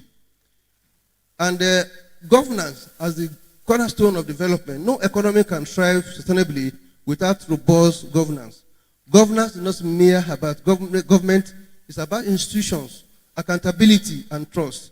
Sustainable development requires good governance, transparent institutions, accountability, and ethical leadership. As the Financial Reporting Council of Nigeria, we have advanced the Nigerian Code of Corporate Governance, and a good number of companies, a lead number of companies are actually applying the code, which promotes good corporate governance, transparency, and fairness. Nigeria corporate and public governance landscape have evolved, yet more remain to work. From the perspective of FRC, Financial Reporting Council of Nigeria, apart from Nigerian Code of Corporate Governance 2018, which we have rolled out, and many companies are applying it to ensure transparency and accountability and ethical leadership across sector, we have also introduced 3 additional codes: Small and Medium Enterprise Corporate Governance Guidelines, and Nigeria Public Sector Governance, and Nigeria Not-for-Profit Sector Governance Code. All these codes enhances the quality of management and corporate governance within an organization through accountability, transparency, and fairness. We are advancing sustainability reporting framework in Nigeria. You will know that Nigeria adopted ISSB Standard 2023, and the 2 standards issued by this body, IFRS 1 and 2, is at the forefront of implementation in Nigeria with phased implementation. We are also aligning government physical sustainability agenda by championing transparency and accountability in financial reporting. Now, innovation as a catalyst for transformation. Innovation is no longer optional. It is existential. Nations that fail to innovate risk being left behind at the global economy. For Nigeria, innovation must go beyond technology to encompass governance, business model, and social organization. And the practical step that is needed is to encourage research industry linkages, just like we are doing today, supporting startup ecosystem and promoting financial innovation. On digital transformation as a game changer, the 4th industrial revolution is reshaping our world. Artificial intelligence, blockchain, data analytics, and cloud computing are defining industry. For Nigeria, digital transformation is not just about adopting technology, it's about reimaging processes, institutions, and society through expanding digital infrastructure, building digital literacy, and using digital tools for governance, and ensuring that cybersecurity and data protection are within the ambit of the law. Now, what is the role that the university is going to play and the academia? Institutions like University of Abuja are indispensable to this journey. Universities are not just only citadels of learning, but also incubators of ideas, innovations, and future leaders through inclusive growth. In this connection, academia must first produce research that addresses local challenges, not just theoretical knowledge. They must also partner with the industry and government for practical impact. Universities are expected to equip graduates with digital, ethical, and entrepreneurial skills. They are also expected to promote interdisciplinary collaboration, especially between management sciences, technology, and governance. I therefore commend the Faculty of Management Sciences for taking this bold step of convening this international conference. That is exactly the kind of intellectual platform that Nigeria needs at the period. And a call for action is visionary leadership that prioritizes long-term prosperity over short-term gains. We call for institutional reforms that embed accountability and innovation and digital opportunities. Also, there's a need for partnership across government, private sector, academia, and civil society. And lastly, there's a need for global alignment with sustainability and governance standards to make Nigeria an attractive investment destination. At Financial Reporting Council of Nigeria, we remain committed to playing its part by by ensuring Nigeria corporate governance, sustainability reporting, financial disclosure standard meet the highest level of credibility and accountability. In conclusion, let me reiterate that the task before us is urgent but achievable. But harnessing innovation, strengthening governance, and embracing digital transformation, Nigeria can unlock inclusive growth and sustainable development that uplifts all nations. Let me leave this conference not only with ideas, but the new commitment to action. For as history teaches us, nations are not built by wishful thinking, but by bold choices, strategic partnership, and unwavering integrity. Together, let us build a Nigeria where growth is inclusive, development is sustainable, and the future is digital. I thank you all for kind attention, and I congratulate the University of Abuja, particularly the Faculty of Management Sciences, for hosting this landmark event. God bless the University of Abuja. God bless the Federal Republic of Nigeria. Dr. Rabi Olo, thank you very much. Audience, you can do better. Thank you. Thank you very much. Thank you. Without wasting much of our time, we will be calling on the next speaker. We just want to collapse the program so that we can address our tea break that is already turning to a lunch.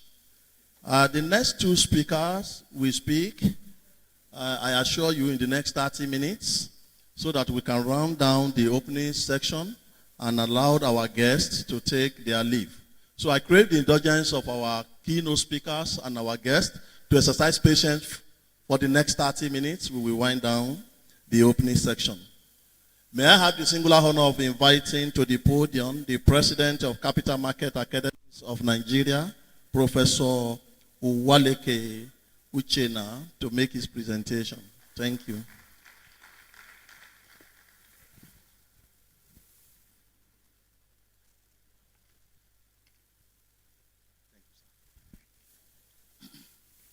Thank you very much, Zeke.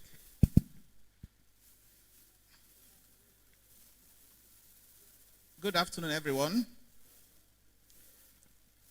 The Vice Chancellor's rep is no more here. So let me recognize the Dean, the Chief Host, Professor Philip. Quickly to recognize the keynote speakers, Dr. Peter Said Dakuku, someone I very much admire. My friend to Dr. Rabi Olowo, who were all commissioners together at the same time. So extend my greetings to him.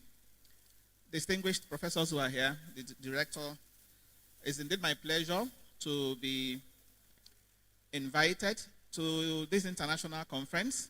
For me, it's a homecoming because over 10 years ago, I was here on sabbatical.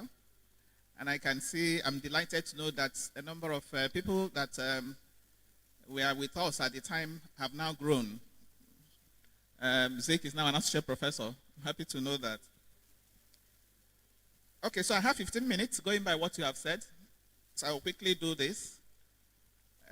The keynote speakers have touched on the salient issues. I did an academic paper. So you're going to also see it. It's an academic paper. It has all the structure. It has the abstract.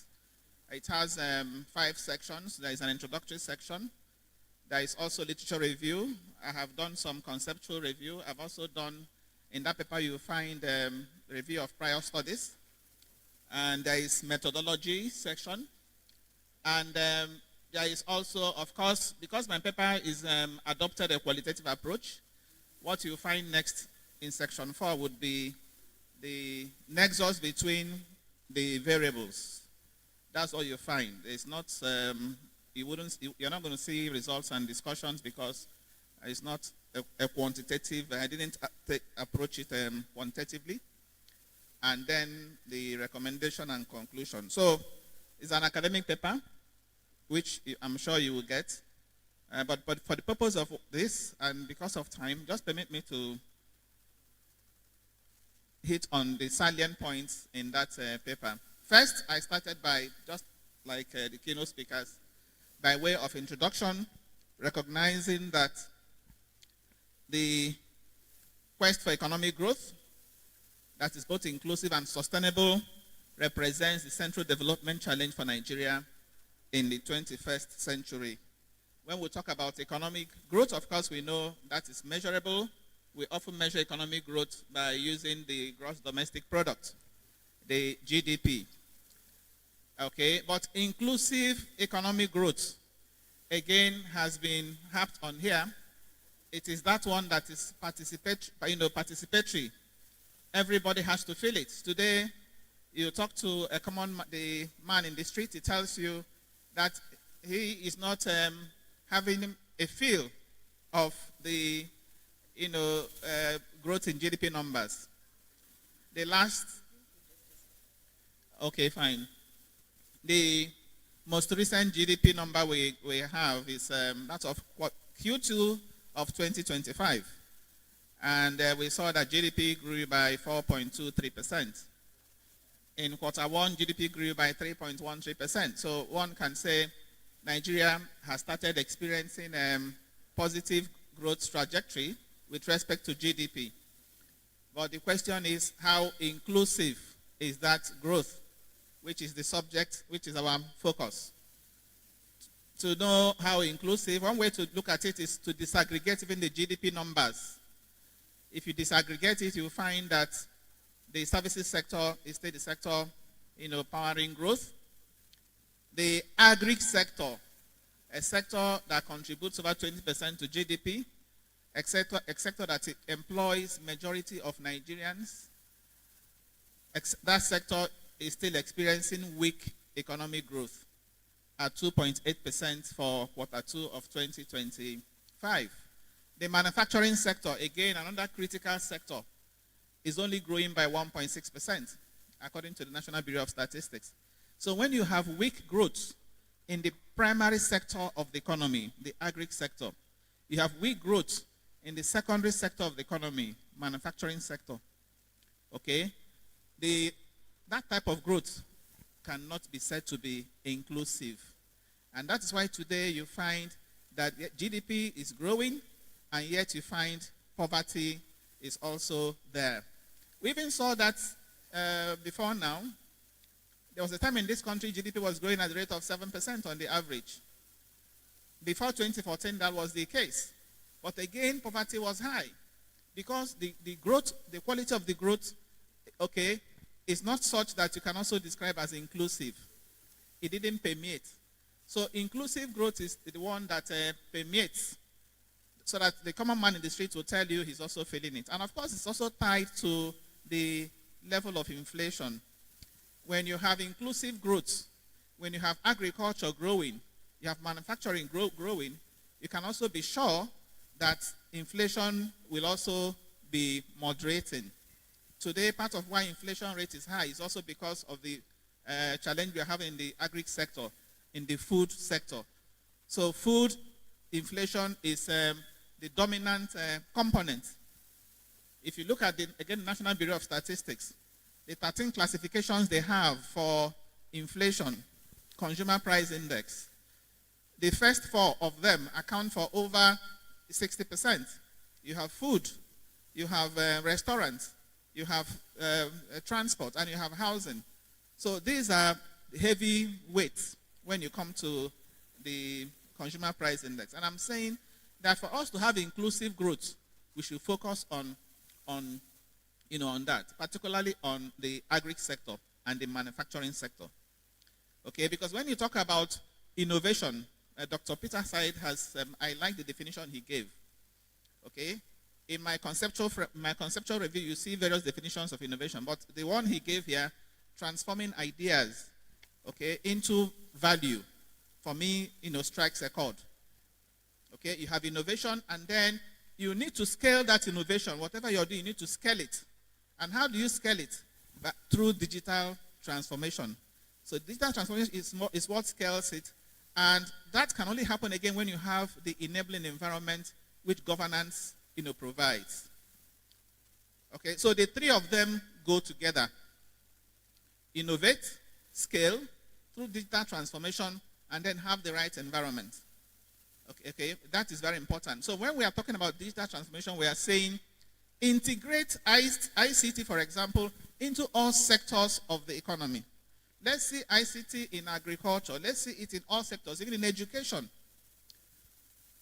We are here today in the University of Abuja auditorium, and Dr. Pistasai challenged us that next year we should ensure that the next international conference is such that will attract people from Africa, people from all over the world, including industry people here, and policymakers.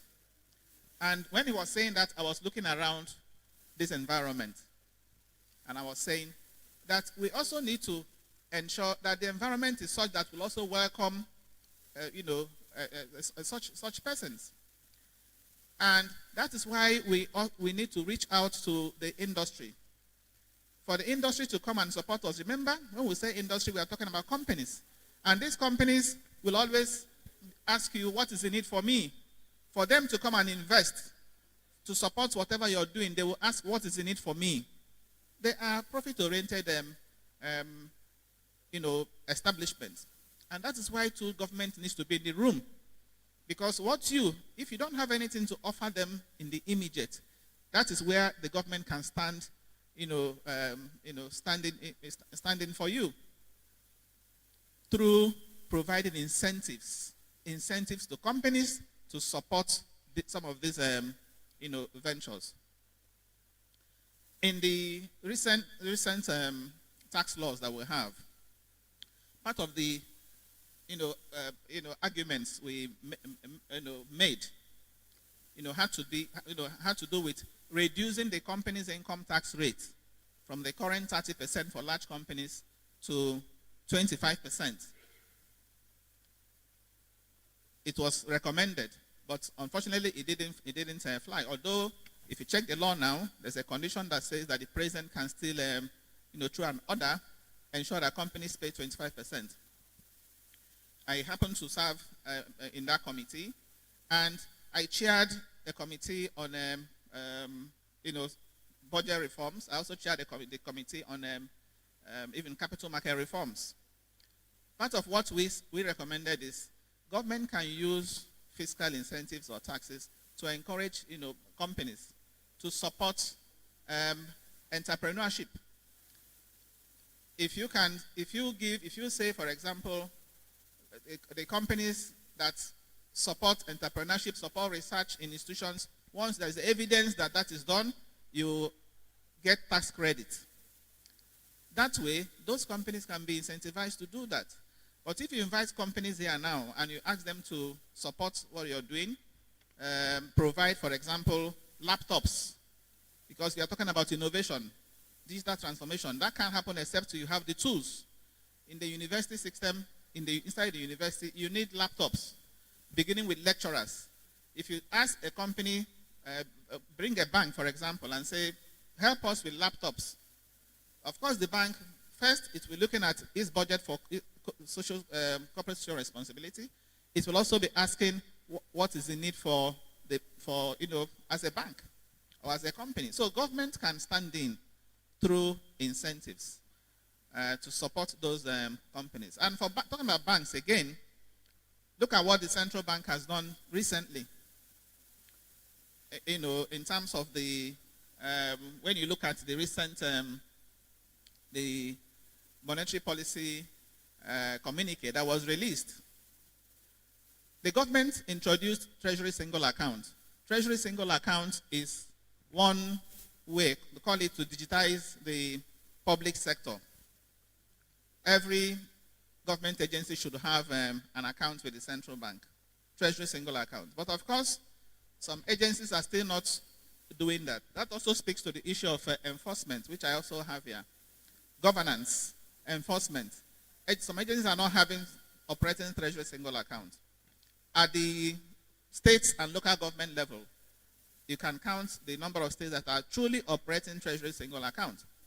So one thing the central bank has done now to mandate that is to say, if you are not operating Treasury Single Account and you are carrying deposits, the cash reserve requirement that you must keep with us will now be higher than that of the ordinary the non TSA deposits. So central bank says if you are having government public funds and you're not putting it in TSA, pack 75% of that with the central bank.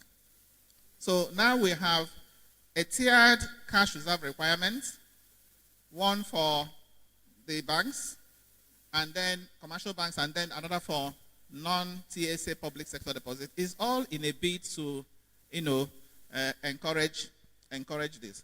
So let me, as I said, you're going to see is an academic paper. You'll find all the items there. But let me conclude by talking about the potentials and the challenges before the recommendations. The potentials have been mentioned here, touched on by the keynote speakers, which of course include youthful population. Today, Nigeria is, in terms of fintech adoption, Nigeria is rated number 2nd in the world. And the good news is that the regulatory framework has now been put in place for digital assets.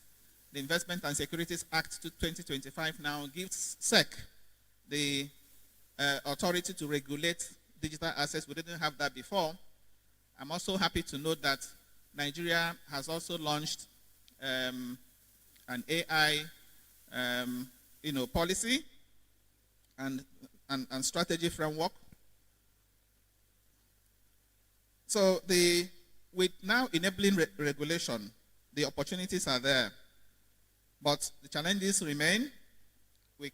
Of course, the challenge of energy infrastructure deficit is there. Today in this hall, I'm sure you cannot, how many of you cannot connect to the internet and browse, except you use your personal data. So I think if we are reaching out to organizations to assist us, when they bring the funds, these are the things we should channel our attention to. Okay, providing the broadband, ensuring that if I stay in this auditorium, I can browse and access the internet, and not necessarily, asking them to bring money and then you use that to buy buses, buses for the university. I think at this point we should learn to prioritize when we are even asking institutions to give us money. I was going through some of the papers in the brochure, the abstracts in the brochure, and I saw a number of works, if you like, papers that I think are also very relevant to what we are doing. I saw works on AI, for example. A particular person talking about AI writing tools, how AI can be used to assist research. I think that kind of thing should be encouraged. I'm saying this because I'm aware that there are places where academics, those of us in academia, we appear to be opposed to the use of AI in research. But that abstract that I read, has shown that one can actually use that to enhance his or her research skills. So thank you. So by way of recommendation, a lot has been said here, but I think that we have to focus on infrastructure, bridging the digital divide between urban and rural areas, ensuring that the energy sector, for example, is given attention. We can't do all this without electricity, without power. We are doing 4,000, 5,000 megawatts of electricity. He mentioned it. Last year we had a number of disruptions in the national grid. We can't continue like this. We should think of alternatives and invest in those alternatives to ensure we have adequate supply of energy. Digital literacy is also important, and then collaboration between town and gown. Very, very, very, very key. I talked about it. As much as possible, if we're organizing things like this, just as he said, we should invite the industry and policymakers, because when the industry, and policymakers are here, policymakers are to provide the enabling environment governance. The industry will be, the role will be to assist this digitalization When you innovate, digital transformation will come by way of helping to, and that is what the industry will help you do. So distinguished participants, try and get my paper so that you can see the details of some of the things I've said here. Thank you for listening. Thank you very much, sir.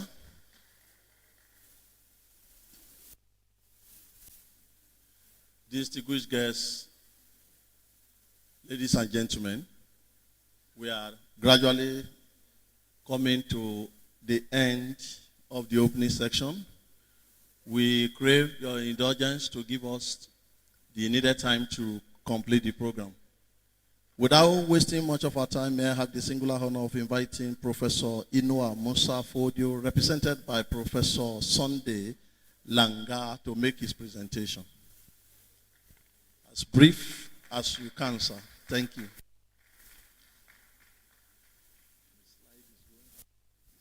Just 13. Thank you very much. Good afternoon, everyone. I am representing my Vice Chancellor, Professor Musa Inua Fodio, who is unavoidably absent for national assignment outside the country. Professor Sunday Mlanga, I'm the Director of Academic Planning, Anna University, as well as the Chairman, Committee of Directors of Academic Planning of Nigerian Universities. The caption of my presentation today is Nigerian Economic Development, Tripod, Weaving Innovation, Governance, and Digital Threads for a Fabric of Inclusive Economic Growth. The paper is divided into 7 sections. It's a combination of some empirical works with some aspect of conceptual. Now, I'm giving some few minutes. I'll just take some few minutes to just summarize the paper so that we can do other things. Now, the bone of contention here is to look at the synchronization, or what I term the Nigerian Trinity, where we talk about on innovation. Yes, the heartbeat, we need the ideas, and the ideas, as long as Nigeria is concerned, they are not lacking. We need governance, the rules, the platforms that innovation will strive. Challenges are there. The other aspect, which is also very, very important in our discussion, is the issue that has to do with the digitalization. Digitalization has been talked by all the speakers concerned here. And the bottom line is that, yes, we need it. It is very important because it is the driving force. It is only when these 3 threads of innovation, governance, digitalization work together that we can achieve inclusive economic growth. I've looked at each of the threads in terms of statistics, making comparison and data available from our agencies and some other international organizations, and all pertains to a lot of things that we must look into as policymakers as well as the business community. In terms of innovation, under Global Innovation Index rank, Nigeria ranked 114 over 132. That is, we are 114 out of 132. It shows that at least we are doing something in terms of innovation, that Nigerians are innovative, and the innovators are being sought by globally. In terms of fintechs, they have talked about it. Nigerians are doing wonderfully well. That notwithstanding, we need to do more and encourage. And the governance aspect, most especially on the part of the government, has to bring in incentives to ensure that this is achieved. In terms of venture capital, yes, we have some level moderate, but we need to do more. There are people who actually have ideas, but who will sponsor the ideas to manifestation. They have the idea, they don't have the money. But there are people who have the money and they don't have the idea. And this needs to work together. Those people who have money needs to finance those people who have ideas to bring it into future. We have seen that is a need. And also for business freedom, we are 43 out of 100 countries that were picked, which shows that the regulatory environment constrained the way innovation strive in Nigeria. Under digital transformation, we'll look at some indicators. This is active mobile subscription, internet penetration, financial inclusion, broadband, and all this. Making a comparison from 2021 and what we have in 2025 by the report of NCC, the number is actually not supposed to be going up, but it has a kind of drop because we have over 200 million subscription in 2022. But what we have as of 2025 second quarter is just 169 million subscribers. The cost was as a result of the interruption of this registration of SIM card, which actually did a lot of havoc to that. But the records here, the computations here shows that there is room for digital trade to be effective. And again, the third one, which is governance. Look at corruption perception as a parameter indicator. Nigeria ranks 140 out of 180 in 2024, according to Transparency International. This is a high perceived level of public sector corruption, which is not a good way to go if actually we are going to make good, inclusive growth that we are looking at. Also, in terms of world governance indicators, we are not doing good at all. Again, in African Infrastructure Report 2024 also shows Nigeria on the downside. Now, all this, the analysis above confirm that the threats are present because we have innovation in Nigeria. We can't doubt that. Governance is in existence. We have the innovation that we talk about. They are present. But the thread and poorly interwoven. They are poorly interwoven. Now, the path forward requires a deliberate, driven policy integration. And we have itemized some actions that needs to be taken if that we want to achieve a progress, inclusive growth that we're talking about. Some have been mentioned here. We talk about need for innovation that should be fueled by digitalization, and it should be enabled by governance, and we have itemized parameters that how that can be done. Governance should be transformed by digitalization and informed by innovation. We have also itemized action plans that can achieve that. Digitalization should also be anchored by governance and driven by innovation. We have itemized how that could be achieved. The other thing is the issue of national data strategy, which the first speaker made mention of. You see, data, big data is money. And in Nigeria, one of the lacunas we have in the aspect of information is that we don't keep records. We don't have data. Even when I was trying to harmonize some of this data, you see that they are not up to date. And if we want to talk about innovation, the issue of timing is also very, very important. As individuals, as a country, we must take an issue of timing as one of the criteria to achieve innovation.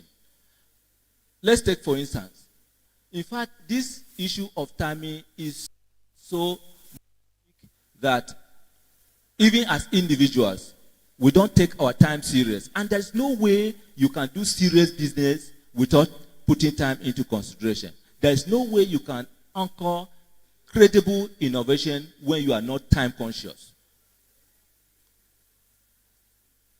Nigeria must wake up. As individuals, we must wake up. You cannot be talking about innovation in this dispensation, having an international conference to start by 9 o'clock and commencing by 1 o'clock, almost 1 or thereabout. And you are talking about innovation. You are talking about inclusive growth. Where do we start? Countries that have achieved this, they are very, very conscious of time. They take time into consideration and they plan and execute. If you say 9, you see them there by 9. So it is an aspect that must be taken serious, and it must start with us. Because most of the times we look at it as government issue, it is government, it is government. But who is the government? We are the government. We are the people. And if we talk about anything governance, we are part of it. Most of us here are connected to senators, connected to governors, connected to those people in politics. What advice do we give them? Rather than thinking of getting our own share. We cannot progress like that. And when we collect it, do we even think about the downtrodden? If we're talking about inclusive growth. Because it is only when everybody succeeds that all of us will succeed. We are where we are because few are succeeding and most are failing. This has to be taken serious.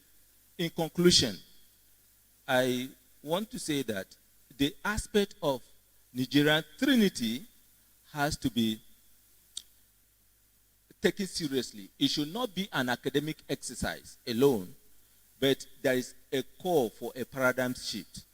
And this has to be done if we harness the youth that we have, the entrepreneurial spirit of Nigerians, as well as ensuring that there is transformation in terms of power and the use of digital technology so as to achieve our expected inclusive economic growth. The fabric of the nation remains threadbare in places because the room of governance is weak and the thread are not woven tightly. That is, the innovation we talk about, the governance we talk about, and the other third leg are not woven together, moving together to achieve economic growth. By consciously weaving the thread of innovation, governance, and digitalization, Nigeria can transform its paradox of potential into a reality of shared economic growth. This is the fabric of inclusive growth. This fabric of economic or inclusive growth, we must weave. And this is the responsibility of all. Thank you. Please, another round of applause to Professor Malinga. Professor Malinga is representing Professor Inu Afodio, Vice Chancellor, University of Anna. This is Professor Sunday Mlanga. The way he's mutilating my name, I think. Thank you. Apologies, sir. Please, another round of applause for him. invited guests, distinguished speaker, as we draw closer to this program, permit me to go to the next agenda, which is the first script. First script is a collection of articles and publications in honor of our retiring professors. The three professors include Professor Nathaniel Ozibo, Professor Professor Obasi, and Professor Ukato. Without so much wasting of time, I'll call on Professor Atoebi to come and read the citation of Professor Obasi. Thank you very much.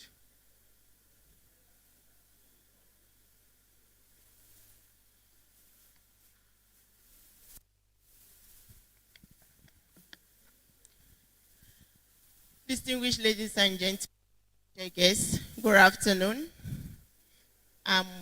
We have three professors we are honoring today, but we're actually going to read just the citation of Professor Isaac Nnamdi Obasi. Prof, sir, please, can you do us the honor by coming upstairs? Yes, sir. Yeah.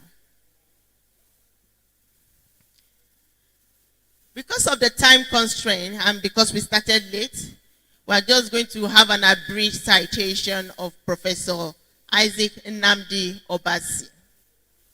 Professor Isaac Nnamdi Obasi was born in 1996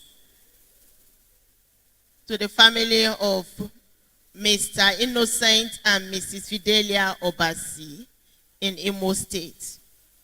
He attended Comprehensive Secondary School, Owerri, and also graduated with distinction. For his education, he attended University of Ibadan for his undergraduate studies, where he studied public administration. And he also had his other degrees from Usman Danfodio University. Okay, he taught at Usman Danfodio University, Sokoto, where he started his lecturing career. Over the years, he asked me not to read his whole citation. It's actually 3-page citation, so I have to skip so many. He's an international scholar, and he was granted fellowship in 2006 at the State University of New York, Buffalo, and also appointed affiliate scholar in the program on research on private higher education at another State University of New York, Albany, USA.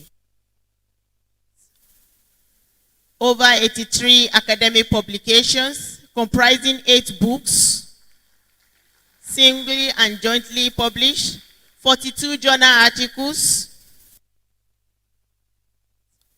over 80 conference papers that he has delivered in national and international conferences.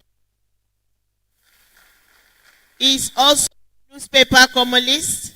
He has over 300 newspaper feature articles, specialized commentaries on higher education policy and management in former weekly columns in Daily Trust newspaper,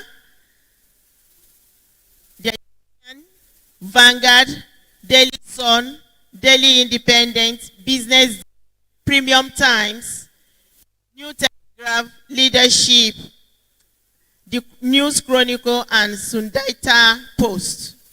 He has served as the managing editor of the Annals of Social Science Academy of Nigeria, and also served on the board of the other academic journals of other academic journals in Nigeria and above. Professor Obasi has distinctly served as consultant to the then United Kingdom's Department for International Development, DFID, now Foreign Commonwealth and Development, United Nations Development Program, European Union, EU, the World Bank, the International Institute for Educational Planning, UNESCO headquarters, Paris, and to many other organizations where he has served as consultant.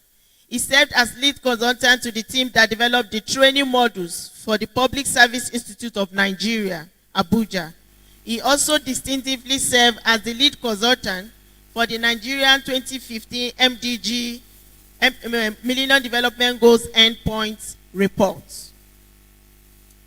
He has served as the coordinator for PG programs in the Department of Public Administration, at the University of Botswana. Professor Obasi was awarded a letter of commendation for ethically and ably upholding University of Botswana postgraduate regulations. Professor Obasi has served as international examiner and professorial assessor in numerous institutions abroad and here. Presently, Professor Obasi is on a sabbatical leave at the IMSC Foundation, Lagos and Abuja, as a research consultant, which goes from January 13, 2025 to January 12, 2026. It's won numerous awards. And I would say important is happily married to Professor Mrs. Suzanne Obasi, Professor of Education. Abuja. They have 4 children. His major hobbies are listening to newspaper, writing generally on national issues, listening to news and other television programs, as well as gospel music. Ladies and gentlemen, I present to you Professor Isaac Nnamdi Obasi, Professor of Public Administration, a distinguished scholar who will be retiring very soon from the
here. But even at that, we are relating. We are relating, but it didn't prevent us from fighting a good cause. We are relating. And so it's important we know that we have a boundary, a limit to which we can carry things beyond. So if I have not quarreled with my colleagues, not the time I'm leaving, I will make enemies and leave. No. That's why I'm here. Professor Moti is here. He knew in the last one administration, I told him, even we disagree, that will not affect our relationship as what? Colleagues. Isn't that what I told you? And you say so too. And that's how life is. That's how I want to see it. So as I live here, I live with that concept. Very important and deep. Collaborative advisory what? Collaboration. Thank you very much.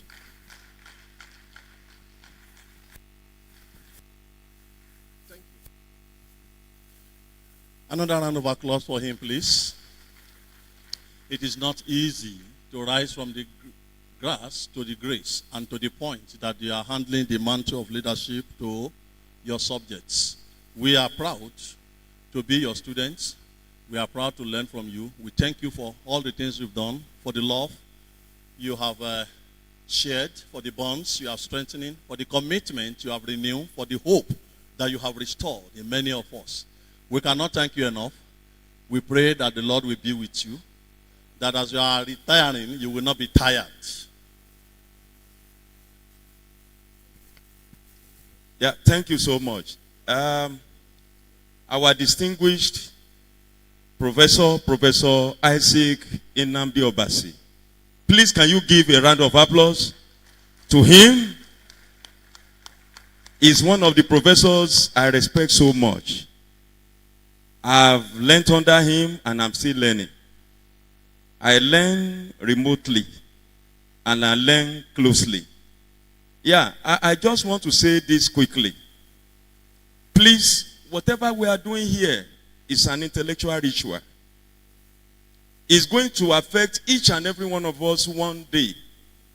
When I came in, or I merged as the substantive dean of the faculty, I promised us sound academic culture. And I want to thank God that at least what is going on today here is academic culture. And let me quickly say this. Each and every one of us that is seated here will be celebrated. As long as God exists, even if government does not recognize us, does not motivate us, we motivate ourselves. It's a morale booster. And by the grace of God, we are going to be doing this as long as we have people that are retiring. Yes, I was cracking joke with my erudite scholar. You know, when he said, he still has 1 year. I said, Prof, we are not chasing you out. In fact, we want to see you on and on and on. And I want to tell you that we have our elders, intellectual elders here. Look at Mommy Yusuf, look at Professor Yudi Muhammad. Look at Baba Kasa. Please jam your hands together for them. Look at our Professor Moti, Professor Uyagba, Professor Mustafa, and I don't know, we still have many of them around. Please, if I don't call you, pardon me. So we are going to celebrate all of you. If we can do it on a monthly basis, we are going to do it. So that when we are going, we'll rejoice, we'll be happy, we'll fellowship together. Anywhere you are, at least we'll still extend that hand of fellowship. So I appreciate you so much for coming, sir. I extol your idea. I celebrate you. And for those that are not here, because of one reason or the other, we still celebrate them. Because some of them are unavoidably absent. So whenever they come around, we will recognize them, we'll still celebrate them. Thank you so much. We appreciate you. Without wasting much of our time, may I have the singular honor of calling back the Dean of the Faculty, Professor Oyadiran. Please, can you come back to the high table? A round of applause for him, please. I just have a simple assignment I want you to carry out for just few people. And the first that we'll be inviting is no one but our keynote speaker, Honorable Dr. Dakuku Peter Site. For us in academics, this is more than gold. And this is what I want the Dean of the Faculty to present to him.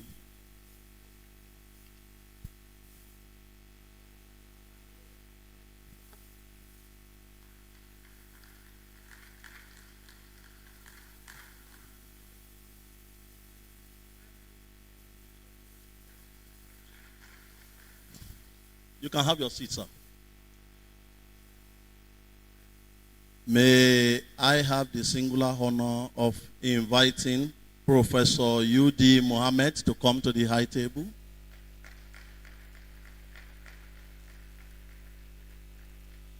Why I also invite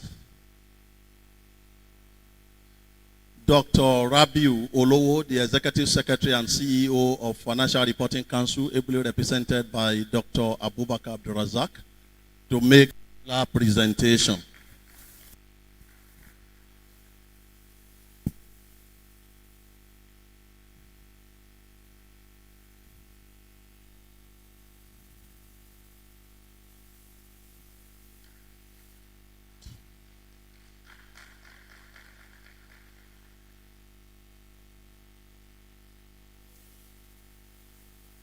Whatever a man can do, a woman can do better. I have the singular honor of inviting the Deputy Dean of the Faculty of Management Sciences, Professor Nana Bature,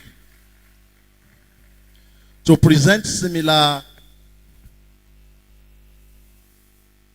document to no one but Professor Inua Musa Fodio, ably represented by Professor Sunday Langa. A round of applause for him, please, as he walks to the high table.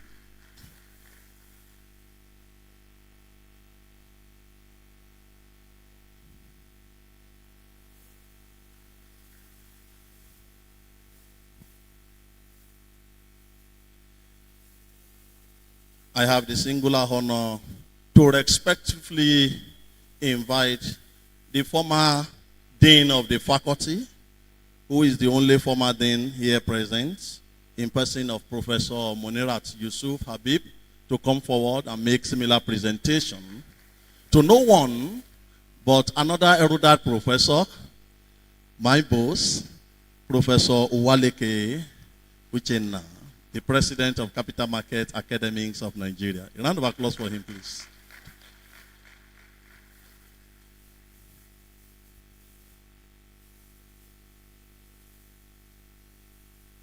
Thank you so much for gracing our occasion.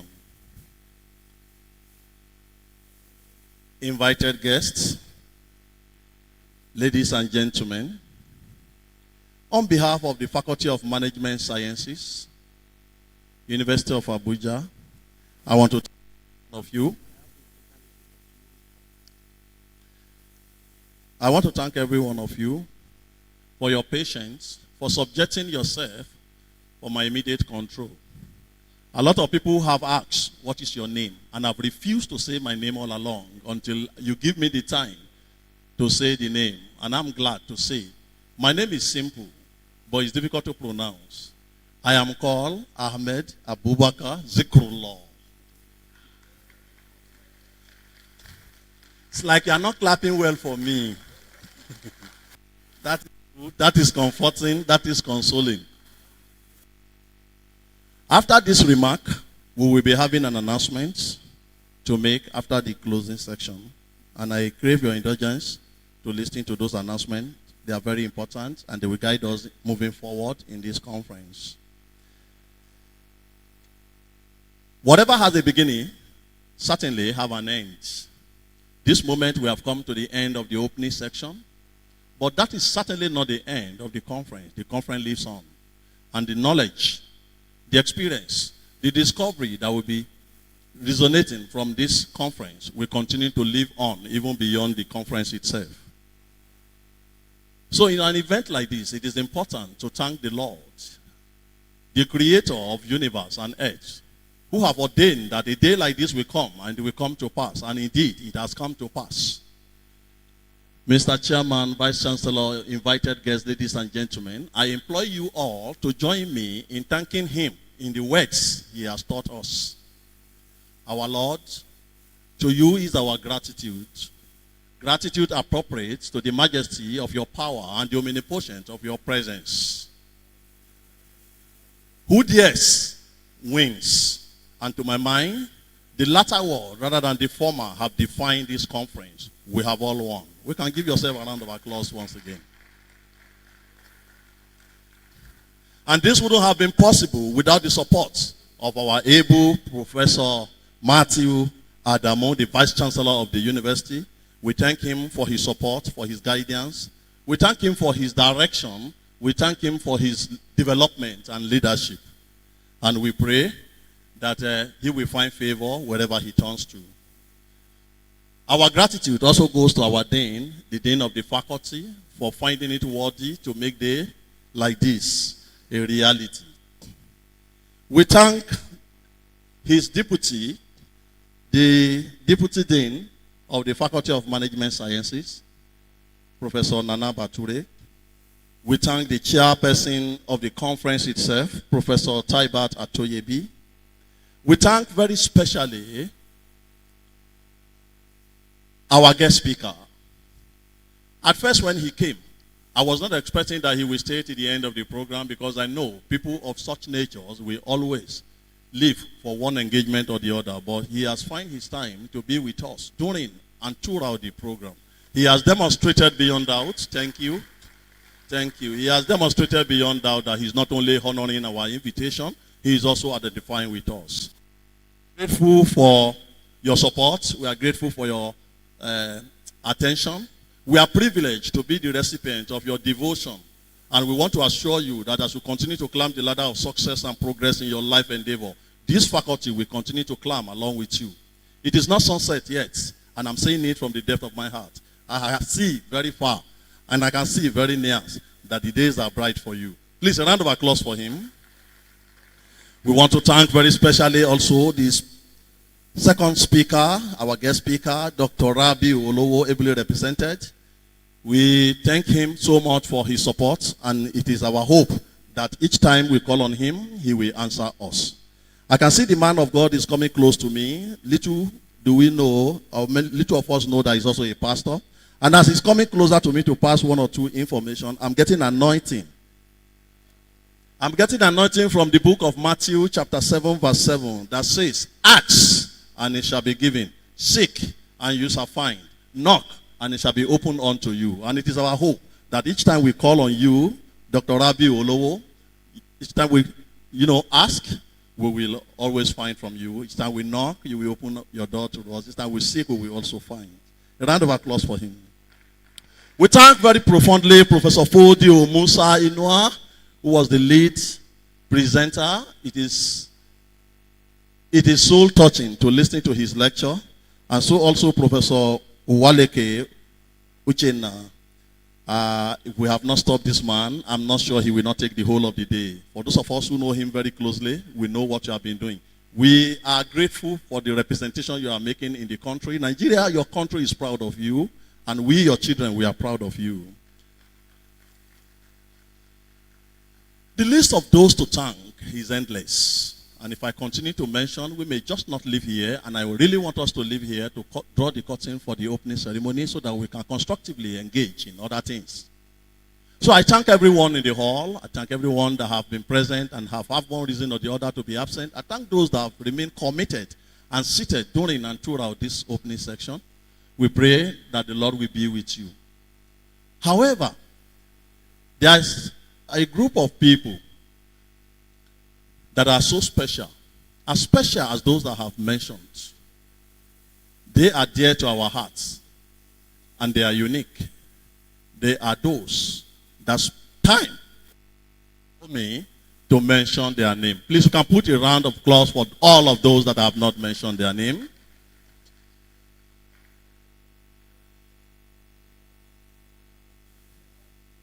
What we are here for is the first International Management Science Conference that has a theme, driving inclusive economic growth and sustainable development through innovation, Governance and Digital Transformation in Nigeria. The program has started. We had at the beginning an opening prayer, which was our national item. We had a welcome address by the host. We have address from the Vice Chancellor. Our keynote speaker spoke and lectures were presented. In that lecture, we had a lot of jottings that we have made. We recognized during the program our own erudite professor who is leaving the stage for the young one to kickstart. And at this moment, I am just passing the vote of thanks on behalf of the Faculty of Management Sciences. I am sure that whenever the story of this opening section is said, whenever or wherever, it's certainly going to be that it was a program that the participants were not in any way looking forward to its end. On a final note, I will end from where I start, or where I started, by giving thanks to God Almighty, who has ordained today and has allowed the day to come and pass. Invited guests, ladies and gentlemen, if we meet again in life, we hug ourselves, we embrace ourselves, we exchange pleasantries. But if we don't, this moment is enough for us to say goodbye and God bless you.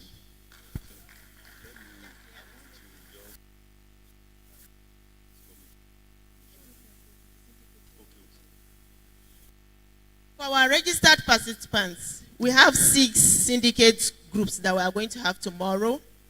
We have accounting, reporting, and assurance. It will be headed by Professor Mustafa. Then we have development, finance, banking, and finance inclusion. Dr. Abdulmalik Yakin head that syndicate group. We have entrepreneurship, employment, human capital. That's another group. We have Professor Yudi Mohammed as the head of that syndicate group. Then we have governance, institutions, and public policy sustainability. We have Professor Uriyagwa heading that group. We also have innovation and digital transformation for inclusive growth. We have Professor Yinka Salawuddin heading that syndicate group. Then we also have the last group where we have our virtual participants. No? Okay. That will be headed by... Okay. It will be headed by Dr. Lawa from Public Administration. So these groups, you have your papers and you have been divided into these different groups. Please, tomorrow morning, we are starting by 9 a.m. at the other building. The syndicate groups are already indicated. You'll be there to have your presentation. I wish to let you know that only persons who have presented their papers will be included in our conference proceeding. So please make sure you present your papers at the right time. Thank you. Okay, thank you so much. Please, after this announcement, we'll call for official photograph before our invited guests go. Please, by 12 noon tomorrow, God willing, our Vice Chancellor will be here to commission the CCTV camera. Please, a round of applause for yourself, because it's an innovation that we have brought to the faculty. As you can see, please make sure you hit with caution. And whatever you are doing here, be conscious of the camera, because when we go back to the office, we'll see everything. Don't steal someone's phone. Camera has covered you. Now, you can see, I watch everything from here. So, Vice Chancellor is coming to commission.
Our own dear native land, though tribe and tongue may differ, in brotherhood we stand.